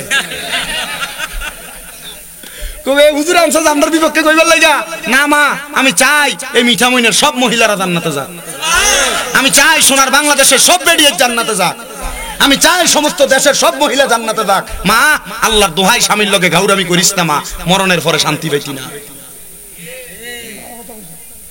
কথা কন না আজকে যাই বেড়াইতে কব কি শুনছো হুজুর কি কইছে? আবার আমনে বেড়া দে তো বালা এটা কইন না বা, আপনি সিগারেট খাইয়া ঘরে যান তখন বেডি অন্যদিকে খাটের উপর মুখ ফিরে শুয়ে থাকে, কারণ আপনার মুখের ভিতর গুয়ের গন্ধ চাইতে খারাপ গন্ধ সিগারেটের গন্ধ। কথা কয় না কা? তখন আর আপনার বেডিটার আপনার ভাল লাগে না, আপনার ছোট ভাইটা দেবরটারে ভাল লাগে বেডি। এ কথা কইলে ঠিক করে কইও, এতক্ষণ ঠিক কইছ ঠিক কও না কেন? নিজের দোষের কথা স্বীকার নাই না? কথা ঠিক আছে? তোমার সিগারেট খাও যে বেডির কাছে যাও তখন তো বেডি তোমার আর ভাল লাগতেছে না, তোর মুখে গন্ধ বেটা। ওই জায়গা উঠছে জায়গা জায়গা জায়গা যাও গা, ফোন লাগতো না। দেখছো না কয়টা লাগাইছে ক্যামেরা? 13টা। পরে হইনা লাগবো নি ইউটিউবে কি প্যান্ডেল পুরা মানুষ। তাহলে আমরা দোষ আছে না নাই? স্ত্রীর খুশির জন্য সিগারেট খানা ছাড়ো। নবীজির ঘোষণা, দুনিয়ার জমিনে যদি তোমরা জাহান্নামী মানুষ দেখতে চাও তাদের দিকে তাকাও যারা মুখের ভিতরে আগুন। এ মুখে আগুন থাকে কার? সিগারেট খাওয়ানো বেটার মুখে আগুন থাকে না? খাও বেশি করে সিগারেট। যদি জাহান্নামী চিনতে চাও কার দিকে তাকাও? যারা মুখে আগুন। তো মুখে আগুন কার কার হিসাব আপনারা করেন। তাহলে স্ত্রীকে খুশি করার জন্য সিগারেট খাওয়া ছাড়া লাগবে। কথা কন ঠিক কইতো না, দমকার কথা নিজেরা খাওয়ার লাগে ঠিক কয় না। আপনার খাদ্য বড় খারাপ, কিছু থেকে কিছু হোক আর না হোক, বউ কোনো কাজ করুক আর না করুক, একটু সেটটা যায় বেডিরে গালাগালি করে মা বাবার নাম তুললা। কথা কোন বেড়ায় ঠিক কিনা? গালাগালি করেন নিও, তাই করেনি? করলে এখন মারতো না। এ বাবা শোনো, নবী আমার বলতেছে তোমরা তোমাদের স্ত্রীদের মা বাবার নাম তুইলা গালি দিও না। নবী গো কেন? আমার নবীকে আমি নবী হইলাম মহিলাদের বাবা। বেডিরে যে গালি দিলা, গালি যে নবীর উপরে পড়বো, আর গালি দিবাও মুখ মারা নিছি কইয়া। কথা কয় না তোরা তো বিয়ের কথা রে পাগলা, তার কতই শেষ না মনে তাদের ভিতরে কথা কথা বলিস না। তার লোকে বুড়ার লোকে ভিড়িত বেলা বেশি কথার দরকার নাই। তাহলে না থাকবো, এ থাক পাগলা মানুষ, এটা পাগল। এটার কোনো দেখ ধর্ম নাই, এটা যা আছে ভালো আছে। দাড়ি কাটবি আর তুই দাড়ি কাটস, দাড়ি কাটবি না। দাড়ি কাটলে ফাঁসে কয় কি হয়? দাড়ি কাটলে কি হয়? জোরে কন কি হয়? ফাঁসেকের পিছনে নামাজ চলে, নামাজ হয় না। ফাঁসেকের ইবাদত কবুল হয় না। দাড়ি কাটতে বেশি করে কত দোয়া করো, দোয়া কবুল হয় না। কি লাগে হয় না? ওই যে দাড়িরে কাছে এলেছ এর লাগে তোমার দোয়া কবুল হয় না বেটা। ইন্ডিয়া কনের গান চলে মনে একটা গান।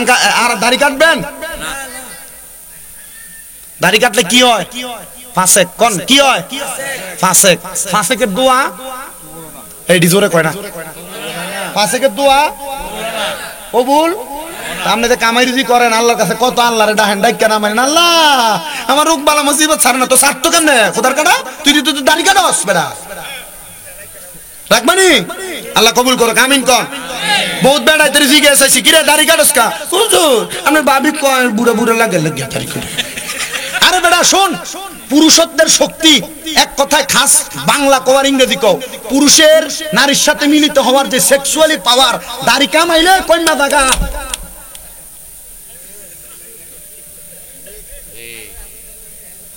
বিড়ি দিলে কয়ো যে বেড়িয়ে ছালাকে বেড়ি কোনোদিন তার জামাইরে দাড়ি কাটবার কথা কয় না, এ বেড়ি বোঝে না, তৈরি মুরুখ কয়ার লাগে কয় কথা কয় না কা। আরে আমি গালাগালি করি না, আমি ধমকাই আরি সিধা করি, তুমি কি মারিনি বেড়া? আপনার কষ্ট দিতেছে বাবা। আমি আমার এক উস্তাদ আমার লগে দিয়া বসা, আমি যখন এই ওয়াজ করছি বেড়িয়েতের পক্ষে আর বেড়াইতের বিপক্ষে, হুজুর তোর কি কুদুর শরম লাগে না তুই যে ওয়াজ করস? আমি নিজেই তো এটি ক্লাসে পড়াই না। আমি বললাম হুজুর না শরম লাগে না, কারণ আমরা বেশি টিয়া দেয়, আমরা ক্লাসে তো বেতন পান, আমরা তো বেশি টিয়া দিয়ে লয়ে যা, আমরা এটি কইবার লেগে কথা কেনা ঠিক কিনা? তাহলে বেড়িয়ে গালাগালি করা যাইবো? নবী আমার কয় তোমরা গালাগালি করো না। নবী গো কেন? বলে মহিলাদের বাবা কইলাম আমি, এজন্য মা বাবার নাম তুইলা গালি দিও না। বেডির 3টা কিল দিলে তো রাগ করে না, বেডির মার একবার গালি দিলে বাপরে একবার গালি দিলে যত রাগ করে। কারণ মনে রাখবা বেডিয়ে তার মা বাপরে কিছু কোয়া পছন্দ করে না, এরা সব মাইনা নেয়, কিন্তু মা বাপলে গালি দিলে এরা মানতে পারে। আজকে গেলে কবে হ্যাঁ শুনছা হুজুর কি কইছে গাইলে মানে গাইলে কইবনি তুমিও কইতে পারবা, ভিডিও করার সুযোগ করে দিয়া যাইতেছি। আমরা আরেকটা স্বভাব, খামতে কাইয়া নদীতে কাইয়া খেতেতে কাইয়া চরেতে কাইয়া এগো একটু পানি দাও না, পানিটা দিতে যদি দেরি হয় থুম করে গালবার একটা কিচ্ছালায়। এমন তালের বেড়া আমরা সমাজে আছে না নাই? আল্লাহর নবী কয়ে পুরুষ তোমরা তোমাদের নারীদের গালের মধ্যে আঘাত করো না। নবী গো কেন? কয় এই নারীরা তোমাদের কাছে সাময়িক সময়ের মেহমান, মারিস না রে মারিস না, এই বউটা তোর কাছে মেহমান করে আল্লাহ পাঠাইছে। আমার আল্লাহ তাআলা আবার আল্লাহ তাআলার কাছে মহিলাটারে ফিরে আনিব। আরে মহিলা যদি স্বামীর সব মাই সহ্য করে কবরে যায়, স্বামীর আদেশগুলা মাইন্না কবরে যায়, আমার আল্লাহ তাআলা এই মহিলাটারে 40 জন জান্নাতের হুরের সর্দারিনী বানাইবো। তুমি যে বেটির ফিট ধরে একটা করে কিচ্ছ, বেটি যদি 40টা হুরের একটা একটা করে মারো, তোমার হুঁশ থাকবো নি বেটা? কষ্ট হইতেছে সামনে মারবেন বেটি রে। আর বেটি এক বড় সাবধান, তোমরা কিন্তু ঘাউরা কম নাম। জামাইয়ের সাথে ঝগড়া হইলে তোমরা জামাইরে বাদ দিতে চাও না বাইরা, জামাই একটু পানি খুঁজলে পানি দাও না, কাম করে আসে তুমি নিজে একটু শরবত বানিয়ে রাখবা জামাইয়ের লাগিয়া, তুমি এটা করো না, তুমি নিজে একটু ঘাটটা ভাগ দিয়ে থাও। তখন এই জামাইয়া তোমার কাছে পানি না আছে, লগের ঘরের বাবির কাছে যায়, তখন বাবি পানি দেয় না, লেবুর রস সিপা শরবত দেয়, তখন জামাইরা তোমারে ভাল লাগে না, লগের ঘরের বাবিটার ওই ভাল লাগে। বাস্তব না বাস্তব? আপনি কইলেও বাস্তব না কইলেও বাস্তব।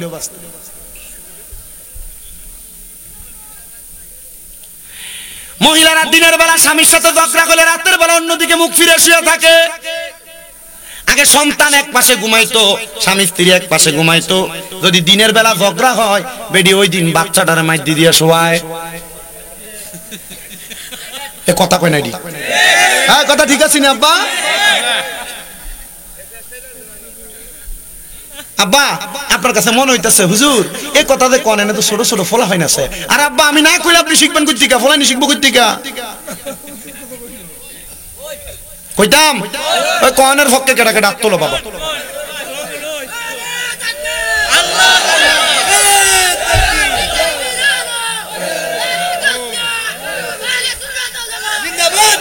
মারহাবা কন। এমন হয় কি হয় না? এ মহিলারা মনে রাখবা, কোন মহিলা স্বামীর সাথে যদি দিনের বেলা ঝগড়া ফাসাদ দ্বন্দ্ব হয়, কখনো রাত্র বেলা পর্যন্ত সেই ঝগড়া রাখবা না। আমার নবী শিখিয়ে দেয় দিনের বেলা যত রকমের ঝগড়া হোক না কেন, রাতের বেলা একটা স্বামী স্ত্রী ঘুমানোর সময় বালিশ হবে একটা, বালিশ হবে কয়টা? জোরে কোন বালিশ হবে কয়টা? নবী গো কেন এই কথা বললেন? বলে স্বামী স্ত্রী যত ঝগড়া হোক, রাত্রে যদি এক বালিশ হয়, একজন স্বামী এবং একজন স্ত্রী তারা একজন আরেকজনের সাথে যত লাইগা লাইগা ঘুমাবে, আর সারা পৃথিবীর যত ফাঁকা জায়গা থাকবে, খালি জায়গা থাকবে, আমার আল্লাহ তাআলা এই খালি জায়গাগুলা আল্লাহর রহমত দিয়া ভরপুর কইরা দিব। জোরে কোন সুবহানাল্লাহ। এ বাবা এই জন্য আমি আমার মা বোনদের কাছে বলবো, স্বামীর আদেশ মাইনা চলবা, স্বামীর মাইনা না চলবা। আর পুরুষদেরকে বলবো, মহিলারা তো আপনারা জানেন আল্লাহ আদম আলাইহিস সালাতু ওয়াস সালামের বাম পাজরের বাঁকা হাড্ডি দিয়া বানাইছে। আর একটু গাউরামি করব, এটা একটু মাইন্না নিয়ে থাকার চেষ্টা কইরেন। বলে হুজুর কেমনে মানতাম, বেডিয়ে গাউরামি করলে তো ভালো লাগে না, মারতে মন চায়, খিস্তে মন চায়, গালাগালি করতে মন চায়। আল্লাহর একজন বন্ধু আল্লামা শেখ সাদী রহমাতুল্লাহ আলাইহির নাম হয়তো আপনারা শুনেছেন, যিনি গুলিস্তা এবং বুস্তা লেখছে। আল্লামা শেখ সাদী কয়, বউ কন্ট্রোল করা যে কত কঠিন আমার চাইতে বেশি মনে হয় উম্মতের মধ্যে কেউ জানে না। বলে কেন গো হুজুর? আল্লামা শেখ সাদী কয়, আমি একবার আমার এক ছাত্ররে সকাল থেকে সন্ধ্যা পর্যন্ত পড়াইছি। সে তার বাড়িতে যাবো ভাত খাইবার লাগা, আমি তারে কইলাম বাবা এখন বাড়িতে যাইস না, আমার বাড়িতে খাইয়া নিস। আমি পেছনের দরজাতে গেলাম, যা দেখলাম আমার স্ত্রী কোনো কিছু রান্না করে নাই, মাটির পাতিলের ভিতরে চাউল নিয়ে ভিজিয়ে রাখছে, মাটির পাতিলের ভিতরে সবজি নিয়ে ভিজিয়ে রাখছে। আমি আমার বউরে কইলাম, এগো স্ত্রী এখনো কি রান্না করো নাই? বলে লাকড়ি নাই। আমি তারে ধমক দিলাম, লাকড়ি নাই কি লেগা জোগাড় করতে পারলা না? লাকড়ি জোগাড় করা পুরুষের কাম, বেরিয়েতের কাম না। ওই স্ত্রী রাগ কই না, আল্লামা শেখ সাদীর মাথার ভিতরে ওই ডেকসি দিয়ে একটা বাড়ি মারছে ধুরুম কইরা। তো মাটির ডেকসি বাঙ্গা তরকারি নিচে পড়ে গেছে, ডেকসির কাঁচাটা আল্লামা শেখ সাদীর গলার ভিতরে আটকে রইছে। কি হয়ে গেছে গা? ওয়াজিটা হুন সস্তি পাগলা, গলার মালার মতো হয়ে গেছে। আচ্ছা আমদার বেড়ায় যদি হয়তো ডেক দিয়ে যদি বাড়ি দিত, লগে লগে গালে কানে গেলে মারতো না একটা। আল্লামা শেখ সাদী তো আমি মারি নাই রে, মারি নাই, আমি গালাগালিও করি নাই, আমি আমার কথা দিয়ে আমার বউয়ের বিচারটা করে ফেলাইছি। বলে কেমনে বিচার করছেন? আল্লামা শেখ সাদী ওনার বউরে ডাক দিয়া কই, স্ত্রী গো তুমি যে আমার এইভাবে আচরণ করলা, ঠিক আছে আমি তোমারে কিছু বললাম না, এখন আমি এখান থেকে বাহিরে যাব আর মানুষের কাছে ঘুরা ঘুরা বলবো, দেখ রে আমার বউ আমারে কত ভালোবাসে, আমারে মোহাব্বত কইরা আমার ডেগের কাঁচা দিয়া মালা পরাইয়া দিছে। এবার স্ত্রীটা সাথে সাথে আল্লামা শেখ সাদীর পায়ে পড়ে গেছে, স্বামী গো এই কথা আপনি যদি মানুষের কাছে যায়, এখন মানুষে বিশ্বাস করতো না, কারণ আপনার যে হাল হইছে মানুষ আপনারে খারাপ কইতো না, আমি বউরে খারাপ কইব। এ মহিলা জামাইর বদনাম করো, জামাইর লগে ঝগড়া লাগিয়া বোনের কাছে কান্দা কান্দা বিচার দাও, মার কাছে কান্দা কান্দা বিচার দাও, জালের কাছে কান্দা কান্দা বিচার দাও। এ বেড়াই বউ অন্যায় করলে এজন সেজনের কাছে বলো, মনে রাখবা তোমরা জামাই বউ একদিন ঠিকই মিলবা, যার কাছে বদনাম করলা তার কাছে তুমি তারে খারাপ বানিয়ে দিলা। এজন্য জামাই বউ কেউ কারোর বদনাম করা যাবে পাঁচ কামে লাগবো নি। আল্লামা শেখ সাদী এবার স্ত্রীর মাপ চাওয়ার পরে চলে গেছেন। বলে আমি জঙ্গল থেকে যে কাঠ কাইটা নিয়ে, আল্লামা শেখ সাদী কাঠ কাটতে গেছে, জঙ্গলে যে গাছে উইটা লাকড়ি ভাঙ্গা ভাঙ্গা নিচে ফেলায়, নিচের দিকে একটা বাঘ আইসা আল্লামা শেখ সাদীরে খাইবো, গাছের আড়ালে দাঁড়িয়ে রইছে। কে খাইবো? বাঘে খাইবো আল্লামা শেখ সাদীরে। আল্লামা শেখ সাদী উপর থেকে নিচে যা দেখে, আহারে কতগুলা লাকড়ি ভাঙছি, কেমনে নিমু? আমার যদি একজন সহযোগী থাকতো নিতে পারতাম। এমন টাইমে নজর গেছে বাঘটার দিকে। আল্লামা শেখ সাদী কয়, যাক একটা বাঘ পাইছি, এটার কান্দে ছড়ায়া ছড়ায়া লাকড়িগুলা নেওয়া যাইব। আপনারা কোন আল্লাহর ওলিরা চাইলে বাঘেরও তারা কন্ট্রোলে আনতে পারে কি পারে না? আল্লামা শেখ সাদী নিচে নামছে, লাকড়িগুলা বান্দা বাঘের ডাক দেয়, বাঘ সামনে আয়। বাঘে আইছে খাইবার লাগা, বাঘ সামনে এসে দাঁড়াইছে।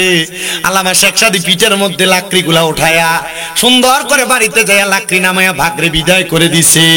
এবার ছাত্ররে যখন ঘরের মধ্যে গেছে লাকড়ি বউয়ের কাছে দিয়া ভাত রানতে, ছাত্র কয়, হুজুর আমি কিন্তু দেখছি বাঘেরে কন্ট্রোল করে আপনি বাইত আনলেন। হুজুর একটা বাঘেরে কন্ট্রোল করতেন পারলেন, কিন্তু ঘরের বেডিরা তো কন্ট্রোল করতে পারলেন না।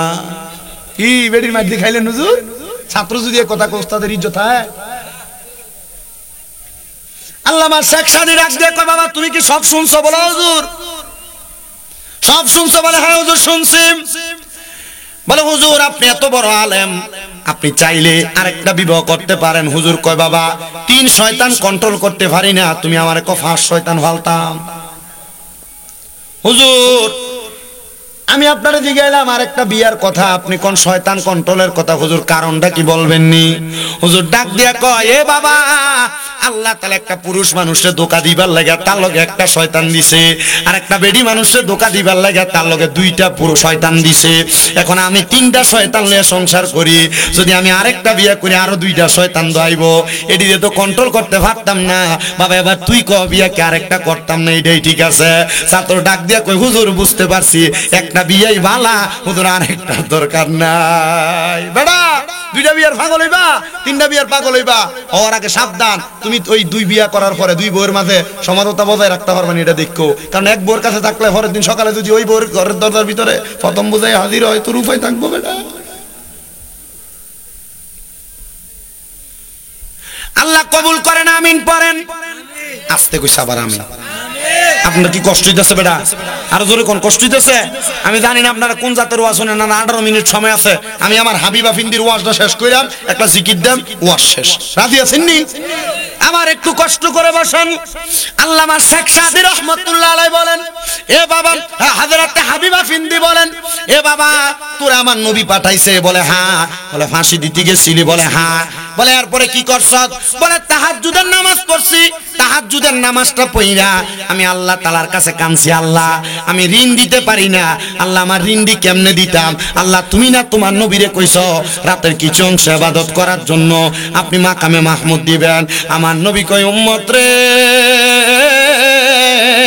তোমরা যদি বিপদে পইরা, অভাবে পইরা, টেনশনে পইরা, কঠিন রোগে আক্রান্ত হইয়া, দুনিয়া জমিনে মুসিবতে পইরা আমার আল্লাহর কাছে তাহাজ্জুদ নামাজ পড়া কোনো কিছু চাও, আমার আল্লাহ তোমার আশা পূরণ করে দিবে। জোরে কোন সুবহানাল্লাহ। বলো হুজুর কেমনে? এই আয়াত যখন আমার নবীর উপরে নাজিল হইছে, নবী ছিল নবীর স্ত্রী আম্মা জান আয়েশা সিদ্দিকার ঘর মোবারকে। আমার নবীজি আম্মা জান আয়েশা সিদ্দিকার ঘর মোবারকের মধ্যে থাইকা আমার নবীজি 2 রাকাত নামাজ পড়ছে সারা রাত্র লাগায়া। নবী আমার ডাক দিয়া কয়, আয়েশা তুমি যে আমার নামাজের দিকে তাকাও, কারণটা কি? আম্মা জান আয়েশা সিদ্দিকা ডাক দিয়া কয়, নবী গো, আপনারা এমন লম্বা নামাজ আর কোনোদিন আমি পড়তে দেখছি না। এত লম্বা নামাজ পড়তাছেন নবী, কারণটা কি? আমার নবী ডাক দিয়া কয়, আয়েশা আল্লাহ কইছে আমি নবী তাহাজ্জুদ পড়লে আমারে সব দিব, মাকামে মাহমুদ দিব। আয়েশা রে, আমি কান্দি আমার উম্মতের জন্য, কারণ উম্মত তো নবীর পাগল। আমার আল্লাহর কাছে জিগাইছি, আল্লাহ আমার উম্মত যদি তাহাজ্জুদের নামাজ পড়ে আমার উম্মতের আপনি কি দিবেন? আম্মা জান আয়েশা কয়, নবী গো, আমার আল্লাহ তো আপনার দোয়া ফিরিয়ে দিত না, আপনি যে দোয়া করবেন আল্লাহ কবুল করব। নবী আল্লাহ কি কইছে? আমার নবী ডাক দিয়ে কয়, আয়েশা রে, আমার আল্লাহ কইছে আমার উম্মত যদি তাহাজ্জুদের নামাজ পড়া আমার আল্লাহর কাছে কোনো কিছু চায়, আমার আল্লাহ উম্মতের ফিরাইয়া দিবে না। এ বাবা, বিদেশ যাওয়ার চেষ্টা করো, ব্যবসা করো, বরকত হয় না। মা বোনেরা ঘর থেকে রোগবালা মুসিবত ছাড়ে না। আমি তোমার কাছে বলবো, একটা ইবাদত করো, সেই ইবাদতের নাম হলো সালাতুত তাহাজ্জুদ। ওই ব্যক্তি কই, ইসলাম ধর্ম গ্রহণ কইরাম, আমি তাহাজ্জুদের নামাজ পড়তেছি, আমার বন্ধুর কথা মোতাবেক আল্লাহর কোরআনের আয়াত অনুসরণ কইরা আমি কামতেছি, আমার ঋণগুলা যেন আল্লাহ তাআলা মাফ করে দেয়। এমন টাইমে আমারে ঘুমের ঘরের স্বপনে আমার রাহমাতুল লিল আলামিন নবী হাজির হয়ে গেছে। আমার নবী হাজির হইয়া আমারে ডাক দিয়া কইছে, রে বান্দা, এ আমি নবীর উম্মত, তুই যে তোর ঋণের জ্বালা সহ্য করতে না পাইরা কান্দ, যা আমার গোলাম আমার হাবিবের কাছে যায় ক, আমার হাবিবে তোর ঋণ পরিশোধ কইরা দিব। হাবিবকে আফগানিস্তানের বাদশা, এর স্বপ্নে নবীজি কইয়া দিছে, যা আমার হাবিবের কাছে যায় ক, আমার হাবিবে তোর ঋণ পরিশোধ করে দিব। যখন এই বাদশা এই কথা শুনছে, বাদশা ডাক দিয়া কয়, এ আল্লাহর বান্দা, তোরে নবী কি বলছে? বলে নবী বলছে, যা আমার প্রেমিক হাবিবের কাছে যায় ক, আমার প্রেমিকে তোর ঋণ পরিশোধ করব। আফগানিস্তানের বাদশা বড় সিন্ধুক কইলা একটা দেড়হামের পোটলা তার হাতে উঠে দিছে। উনি আবার ডাক দিয়া কয়, কি বলছে নবী? বলে নবী বলছে, আমার প্রেমিক হাবিবের কাছে যায় ক, আমি আরেকটা পোটলা তার হাতে দিলাম, টাকার পোটলা, মানে দেড়হামের পোটলা। আমি আবার দিগাইলাম, কি বলছে তোরে নবী? বলে নবী বলছে, আইরে নবী বলছে, নবী বলছে আমার প্রেমিকের কাছে যায় ক, হাবিবের কাছে, আমার প্রেমিক হাবিব তোরে দেড়হাম দিয়া দিব, তোর ঋণ পরিশোধ করে দিব। এমন ভাবে 10 বার জিজ্ঞাসা করছে, 10 পুটলি দেড়হাম দিছে ওই ব্যক্তিরে। ওই সেনাপতি ডাক দিয়া কয়, জগতের মানুষ তোমরা জানো নি রে, ওই ব্যক্তিরে যেই 10টা পোটলা দিছে দেড়হামের, এই দেড়হামের 10টা পুটলি দিয়া ওই ব্যক্তি তার জীবন কাটায় দিতে পারবে তার ঋণ দেওয়ার পরে, তবুও সেই ব্যক্তি তার জীবনে এই টাকা শেষ করতে পারবে না। এবার হাজরাতে বাদশা হাবিবা ফিন্দি বলেন, এ জগতের মানুষ, আমি চিন্তা করলাম আমার নবীরে কত দেখার চেষ্টা করলাম, কিন্তু এই ব্যক্তি নতুন মুসলমান হইছে, এই ব্যক্তিরা আমার নবী সাথে সাথে দেখা দিয়া দিছে, কিন্তু আমার নবী আমারে দেখা দিল না। নবী যদি আমারও স্বপ্নে আইসা বলতো, আমি তার ঋণগুলা পরিশোধ করে দিতাম। আমার নবী কেন আমার কাছে বললো না? আমি এই কথা চিন্তা করে আমি কান্নাকাটি করতে লাগলাম। এবার হয় সেনাপতি ডাক দিয়া কয়, বাদশাহ, আপনার নবী আপনারে দেখা দিল না, তারে দেখা দিল, কারণটা কি? ওই আবার হাবিবা ফিন্দি ডাক দিয়া কয়, সেনাপতি রে, আমার নবী কেন আমারে দেখা দেয় নাই জানো? আমি প্রত্যেক দিন ঘুমাইতে যাওয়ার আগে আমার নবীজির উপরে দুরূদ শরীফ আদায় করি। আমি আপনাদের পায়ে হাত দিয়া বলি, রে বাবা, যদি নবী দেখতে চাও প্রত্যেক দিন দুরূদ শরীফ আদায় কইরো। এ পর্দার অন্তরালের মা, যদি নবী দেখতে চাও দুরূদ শরীফ আদায় কইরো। দুরূদ শরীফ আদায় করলে নবী দেখতে পারবা। আরে আগে তো মানুষ সুরে সুরে ঢুলতে ঢুলতেই দুরূদ শরীফ পড়তে, এখন পড়ে না। আসসালাতু ওয়াসসালামু আলাইকা ইয়া রাসূলুল্লাহ, আসসালাতু আসসালামু আলাইকা ইয়া হাবিবাল্লাহ, আসসালাতু আসসালামু আলাইকা ইয়া রাসূলুল্লাহ, আসসালাতু আসসালামু। সুরে সুরে এটি পড়তেন না আগে আপনারা? সুরে সুরে এটি পড়তেন না? ইয়া রাসূলুল্লাহ, ইয়া হাবিবাল্লাহ, ইয়া রাসূল। জীবনে মরণে শাফায়াতের উসিলায়, জীবনে শাফায়াতের উসিলায়, ইয়া রাসূল। কবরে হাসরে শাফায়াতের উসিলায়, কবরে শাফায়াতের উসিলায়, ইয়া রাসূল।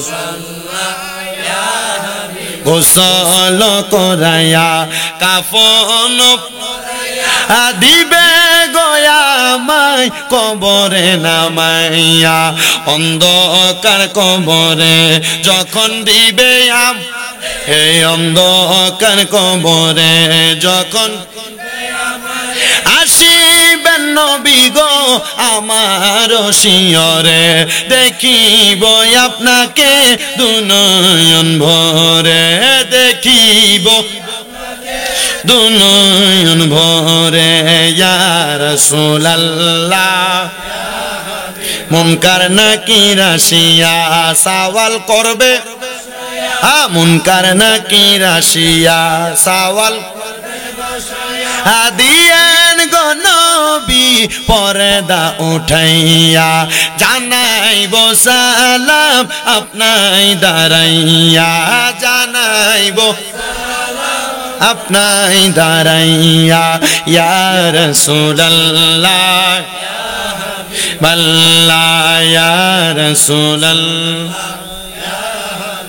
আপনি যদি এমন ভাবে নবীজি দুরূদ পড়তে পারেন, নবীরে ডাকতে পারেন, আমি জানতে চাই মিঠামইনের কিশোরগঞ্জের কামালপুরের বাবারা, আপনারা বলেন আমার নবী আমাদেরকে দেখা দিতে পারে কি পারে না? এ দুনিয়ার মুসলমান, এ নবীর উম্মতের দল, এবার সেনাপতি ডাক দিয়া কয়, এ বাদশা হাবিবা ফিন্দি, আপনি কেন এই নবীর দিদার পাইলেন না? একটা ব্যক্তি নতুন ইসলাম ধর্ম গ্রহণ করে নবীর দিদার পাইল, উনি ডাক দিয়া কয়, কেন পাইছি না জানো? করে কারণটা কি বলেন না? বলে অন্য কোনো কারণ না, কারণ হইল আমি প্রত্যেক দিন রাত্রবেলা ঘুমানোর আগে সবার ঋণ পরিশোধ করে যখন ঘুমাই, আমি ঘুমানোর আগে আমার নবীদের উপর দুরূদ শরীফ পড়তে পড়তে ঘুমাই। এই জগতের মানুষের দলেরা, ওই দিন রাত্রবেলা আমি আমার নবীদের দুরূদ শরীফ আদায় করি নাই, মনে হয় আমার নবী আমারে নবীর দুরূদের কথা স্মরণ করাইবার জন্য আমার কাছে যখন বান্দার বুকের মধ্যে হাত দিবে রে, বুকের মধ্যে হাতটা দেওয়ার সাথে সাথে বান্দার ঘাড়ের রগগুলা ঠাস ঠাস করে ছিঁড়ে যাবে, হাতের রগগুলা ছিঁড়ে যাবে, পায়ের রগগুলা ছিঁড়ে যাবে, তখন বান্দার রক্ত চলাচল করতে পারবে না, তখন রক্তগুলা নাক এবং মুখে দিয়া বের হয়ে যাবে। কেন নাকে মুখে দিয়া মরার সময় রক্ত বাইর হয়? একবার কি চিন্তা করছো? দেখছনি কেন মানুষের এভাবে নাকে মুখে দিয়া রক্ত বাইর হয়? ওই আজরাইল যখন যখন রুহুটা নেওয়ার জন্য কোন মানুষের বুকে হাত দিব, হায়রে বাবা ওই মানুষটার মনে হবে সমস্ত পৃথিবীর বড় বড় পাহাড়গুলা মনে হয় তার বুকের উপর চাপাইয়া দিছে। আর আল্লাহর পয়গম্বর ইদ্রিস আলাইহিস সালাতু ওয়াস সালাম বলে, জগতের মানুষ, যখন আজরাইল তোমার শরীর থেকে রুহুটা আলাদা করে নিয়ে যাবে, তোমার কাছে এমন মনে হবে একটা জীবিত ছাগলকে, বকরিকে জীবিত অবস্থায় লটকায়া তার শরীরের চামড়াটা জীবিত অবস্থায় টাইনা ছিঁড়া ফেললে একটা বকরির যত কষ্ট হয়, একটা মানুষের রুহু কবজ করার সময় তার এমন কষ্ট হয়। তবে মানুষটা যদি বেঈমান হয়, মানুষটা যদি বেআমল হয়, মানুষটা যদি খারাপ হয়, মানুষটা যদি সুদখোর হয়, মানুষটা যদি হারামখোর হয়, মানুষটা যদি পরের হক মাইরা খাওয়াইন না হয়, ওই মানুষটা মারা যাওয়ার সময় এমন কষ্ট পাবে। শুধু কষ্ট পাবে না রে আমার মিঠামইনের কামালপুরের বাবারা, ওই মানুষটার রুহু কবজ করার সময় মানুষটা বিছানার মধ্যে এমন ভাবে ছটফটাবে, এমন ভাবে চিৎকার করবে, যদি দুনিয়ার আত্মীয় স্বজনরা তারা চিৎকারের আওয়াজ শুনতে পাইতো, তাহলে তারা এই জায়গার মধ্যে ফালাইয়া ভাইগা চলে যাইতো। আমরা তো বলি কবরে গেলে তিনটা প্রশ্ন করে, না রে না, ওই কবরে যাওয়ার পরে ওই কবরের মধ্যে একটা বান্দাকে যখন কবরের মধ্যে রাখা হয়, ওই বান্দাটা মারা যাওয়ার পর বান্দারে তিনটা প্রশ্ন করে না। যদি হারামখোর হয়, পরের হক মেরে খাওয়াইন না হয়, বেঈমান বেআমল হয়, তখন বান্দারে কবর থেকে ডাইরেক্ট জাহান্নামের আগুনে পুরায়। একদিন দুই দিন জাহান্নামের আগুনে পুরাইবে না, একটা মানুষকে সর্বনিম্ন 3000 বছর জাহান্নামের আগুনে পুরাইব। দুনিয়ার 500 বছর জাহান্নামের একদিনের সমান। চিন্তা করছো নি রে মানুষ, জাহান্নামের মধ্যে তোমার 3000 বছর জ্বালাইব। জাহান্নামের আগুন ভয়ঙ্কর, তিনটা কালারওয়ালা আগুন। 1000 বছর তোমারে লাল রঙের আগুনের মধ্যে পুরাইব, এবার আরেক 1000 বছর তোমারে সাদা ধোঁয়াযুক্ত আগুনের মধ্যে পুরাইব, আরো 1000 বছর কালো ধোঁয়াযুক্ত আগুনের মধ্যে তোমারে পুরাইব। এমন ভাবে পুরাইব শরীরটারে আংরা বানাইব রে পর্দার অন্তরালের মা বোনেরা। জ্বালাইতে পুরাইতে 3000 বছর যখন শেষ হবে, তখন তোমাদেরকে মাকামে তাকাসসুর নামক একটা জায়গাতে দাঁড় করাবে। বলবে, বান্দা কি বলবা বলো, দুনিয়ার কোন চোর চুরি করলে সবাই মারার পর যদি কয় কিছু কোয়ার আসেনি ক তুই, তখন সে কইব, আব্বা গো আমারে মাফ করে দেন আল্লাহর হস্তে। কিন্তু বান্দারে 3000 বছর জ্বালানোর পরে বান্দা একবারও মাফ চাইতো না, শুধু বান্দা কইব পানি পানি পানি। বান্দা পানি পানি বলে চিৎকার করবে। হুজুর তাকে কি পানি দেওয়া হবে? এটা আমার কথা না, নবীরে সাহাবায়ে কেরাম প্রশ্ন করছে, নবী গো তাকে কি পানি দেওয়া হবে? বলে হ্যাঁ তারে পানি দেওয়া হবে, তবে দুনিয়ার কোনো পানি দেওয়া হবে না। একটা লোহার গরম মগেরে আগুনের মধ্যে জ্বালায়া পুরায়া, লোহার আগুনের কয়লা যেমন এখন গরম কয়লার মতো একটা মগের মধ্যে কইরা তারা পানি দিব।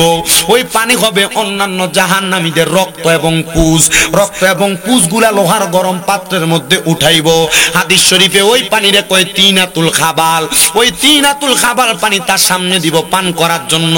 সাহাবায়ে কেরাম নবীর সামনে বসা 70 জন আহলে সুফফার সদস্য। নবী যখন এই কথা বলে, সাহাবায়ে কেরাম বলে, নবী গো তখন কি সেই ব্যক্তি পানিটা পান করব?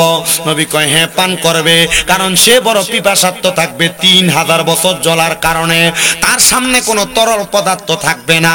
যখন সে তরল পদার্থ পানিটা পান করতে যখন যাবে, তার জিহ্বাটা গইলা, তার বুকের সকল কলিজাটা গইলা, তার নাড়ি বুড়িগুলা গইলা পায়খানার রাস্তা দিয়ে থরথর করে নিচের দিকে নামবে। আল্লাহর নবী কয় এই শাস্তির নাম হলো আযাবুন শাদীদ। ও আব্বা সুদ খাইও না, পরের হক মেরা খাইও না, পরের হক খাইও না, মানুষের সাথে খারাপ ব্যবহার কইরো না, গালাগালি কইরো না, পরের হক দখল কইরা খাইও না। ও বাবা দুনিয়ার জমিনের ভিতরে আল্লাহ তাআলার আইন লঙ্ঘন কইরো না। বলে হুজুর কেন এই কথাগুলা বলেন? মনে রাখবারে বাবা, কবরে গেলে যদি কঠিন শাস্তিগুলা তুমি ভোগ করতে পারো পারো, তুমি হারাম খাও, আমার কোনো কিছু করার নাই। এই যে রমজান মাস আসতেছে, আমাদের ভিতরে তো রমজানের কোনো পয়গামি নাই। আল্লাহ কয় ইয়া আইয়ুহাল্লাযীনা আমানু কুতিবা আলাইকুমুস সিয়াম কামা কুতিবা আলাল্লাযীনা মিন ক্বাবলিকুম লাআল্লাকুম তাত্তাকুন। আল্লাহ কয় হে ঈমানদারেরা, তোমাদের উপর রমজানের রোজাকে ফরজ করা হয়েছে, তোমাদের পূর্ববর্তীদের উপর যেমন ভাবে ফরজ করা হয়েছিল। তোমরা এই রোজার মাধ্যমে যেন তাকওয়া অর্জন করতে পারো, খোদাভীতি অর্জন করতে পারো। বুড়া বেডারা, জোয়ান বেডারা, বয়স তো বেশি হয়ে গেছে, কিন্তু এখনো পর্যন্ত তোমরা রমজানের রোজাগুলা রাখো না। ভিটামিন বাজারে যাইয়া চা দোকানের মধ্যে শাটার লাগে, লাল কাপড় আর কালা কাপড় লাগে লাগে খাও।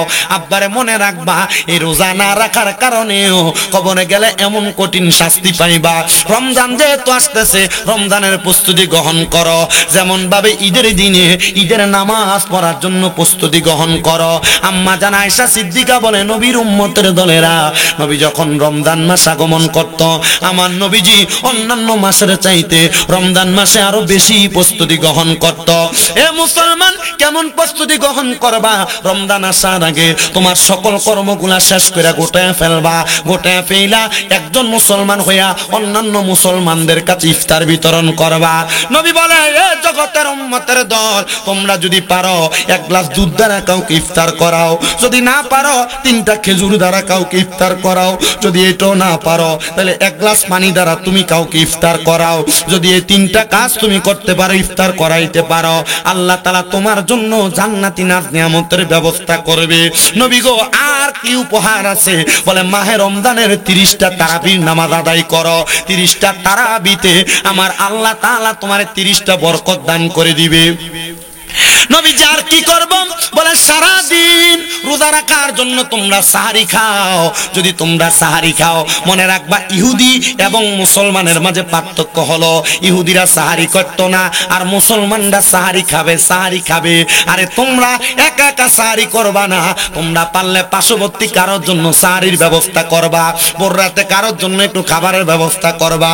নিজের ঘরে যদি গরুর গোশত মুরগির গোশত রান্ধে, আলুটা একটু বাড়াইয়া দিয়া পাশের ঘরে একটু গরুর গোশত মুরগির গোশত দিও। কারণ তোমার ঘরের তরকারির গানটা তার ঘরে যায়, তখন সে যদি আফসোস করে, হাই রে, আমি তো একটু গোশত দিয়ে খাইতে পারলাম না। মনে রাখবি রে বাবা, এটার কারণে তুমিও বড় আফসোসের শিকার হইবা, আমল আখলাক গুলা হারাইবা। কারণ এই রমজান মাস আসলে দেখা যায় সোনার বাংলাদেশের বহু টাকাওয়ালারা, বহু পয়সাওয়ালারা মক্কায় যায় হজ করার জন্য, উমরা হজ। বহু টাকাওয়ালারা, পয়সাওয়ালারা যায় মদিনাতে ইতিকাফ করার জন্য। এরা জানে না, এদের টাকা পয়সা দিয়ে হজ করার আগে এদের এলাকার গরিব দুঃখীরে যদি তারা চাইতো, হজ করার চাইতে আরো বেশি সওয়াব আমার আল্লাহ তার আমল নামাই দিত।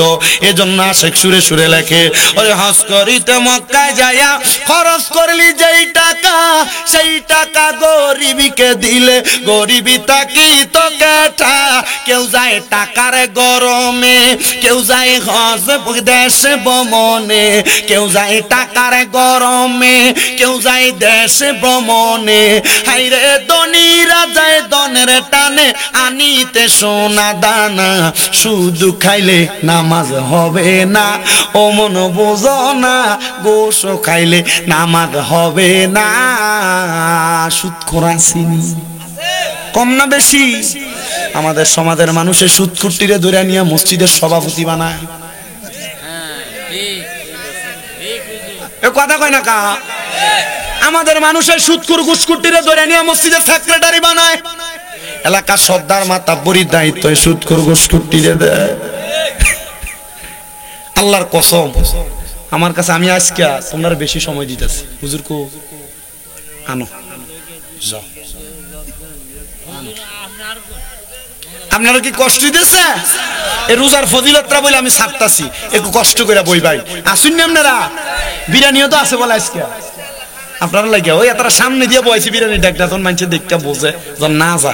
তোরা সালাক মাহফিল কমিটি বেড়া মারহাবা কন। এবারে হুজুর আইসিনি, আইসিনি হুজুর, আইলে লই যান তাড়াতাড়ি আনা। আমি আব্বা, আমি একটা কথা বলি আপনাদের, আমি এতক্ষণ ওয়াজ করি না। আপনারা আমার ইউটিউবে ঢুকে দেখেন, আমার ওয়াজগুলো দেখবেন 40 মিনিট। ওই যে জিকির আজকার মিলাদ কিয়াম এগুলা বাদ দিয়ে, মুনাজাত বাদ দিয়ে 40 মিনিট, সব মিলে 1 ঘন্টা 20 মিনিটের মতো আমি কথা বলি। আমি পাও আলাপ করে আপনার কাছে শুধু শুধু সময় নষ্ট। আমি কি এই পর্যন্ত ফাও কোনো আলাপ করছি? আমি শুধু শুধু সময় নষ্ট করি।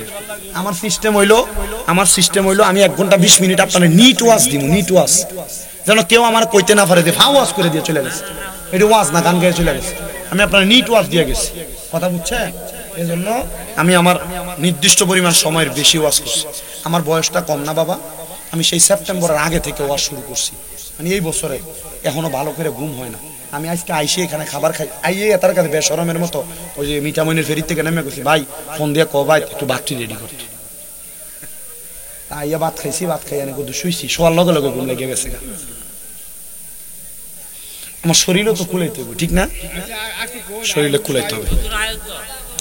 হুজুর আসার আগ পর্যন্ত একটা রমজানের গজল গাই। হ্যাঁ, রমজান মেহেরবান, রমজান মেহেরবান, রমজান মেহেরবান, রমজান মেহেরবান, রমজান মেহেরবান, রমজান জোরে জোরে পড়েন, রমজান মেহেরবান, রমজান মেহেরবান, রমজান মেহেরবান, রমজান মেহেরবান, রমজান মেহেরবান, রমজান মেহেরবান, রহমত মাগফিরাত নাজাত নিয়ে এলো মাহে রমজান, রহমত মাগফিরাত নাজাত নিয়ে এলো মাহে রমজান, রমজান মেহেরবান, রমজান মেহেরবান, রমজান মেহেরবান, রমজান মেহেরবান, রমজান মেহেরবান, রমজান মেহেরবান, রমজান মেহেরবান, রমজান মেহেরবান, তারাবি সাহারি ইফতারিতে বরকত বেশমার, তারাবি সাহারি ইফতারিতে বরকত আছে বেশমার, রমজান মেহেরবান, রমজান মেহেরবান, রমজান মেহেরবান, রমজান মেহেরবান, রমজানের শেষ 10 দিন তালাশ করো লাইলাতুল কদর বরকতান, রমজানের শেষ 10 দিন তালাশ করো লাইলাতুল কদর বরকতান, রমজান মেহেরবান, রমজান মেহেরবান, রমজান মেহেরবান, রমজান মেহেরবান, রমজান মেহেরবান, রমজান মেহেরবান, রমজান মেহেরবান, রমজান মেহেরবান, রমজান মেহেরবান, রমজান মেহেরবান। জবান খুলে জোরে জোরে একটা তাকবীর হবে, নারায়ে তাকবীর, আল্লাহু আকবার, নারায়ে রিসালাত, ইয়া রাসূলুল্লাহ, নারায়ে গাউসিয়া, ইয়া রাসূলুল্লাহ, সুন্নি মহাসম্মেলন, হযরত মাওলানা মুফতি আমজাদ হোসেন জালালী সাহেবের আগমন, জালালিয়া দরবার শরীফ, জালালিয়া দরবার শরীফ, প্রধান অতিথির আগমন, প্রধান অতিথির আগমন, এই মাহফিলের পক্ষ থেকে সবাই জোরে বলেন মারহাবা, আরো আস্তে কোন মারহাবা। আমরা দেখছি আমাদের মাহফিলের যিনি সম্মানিত প্রধান অতিথি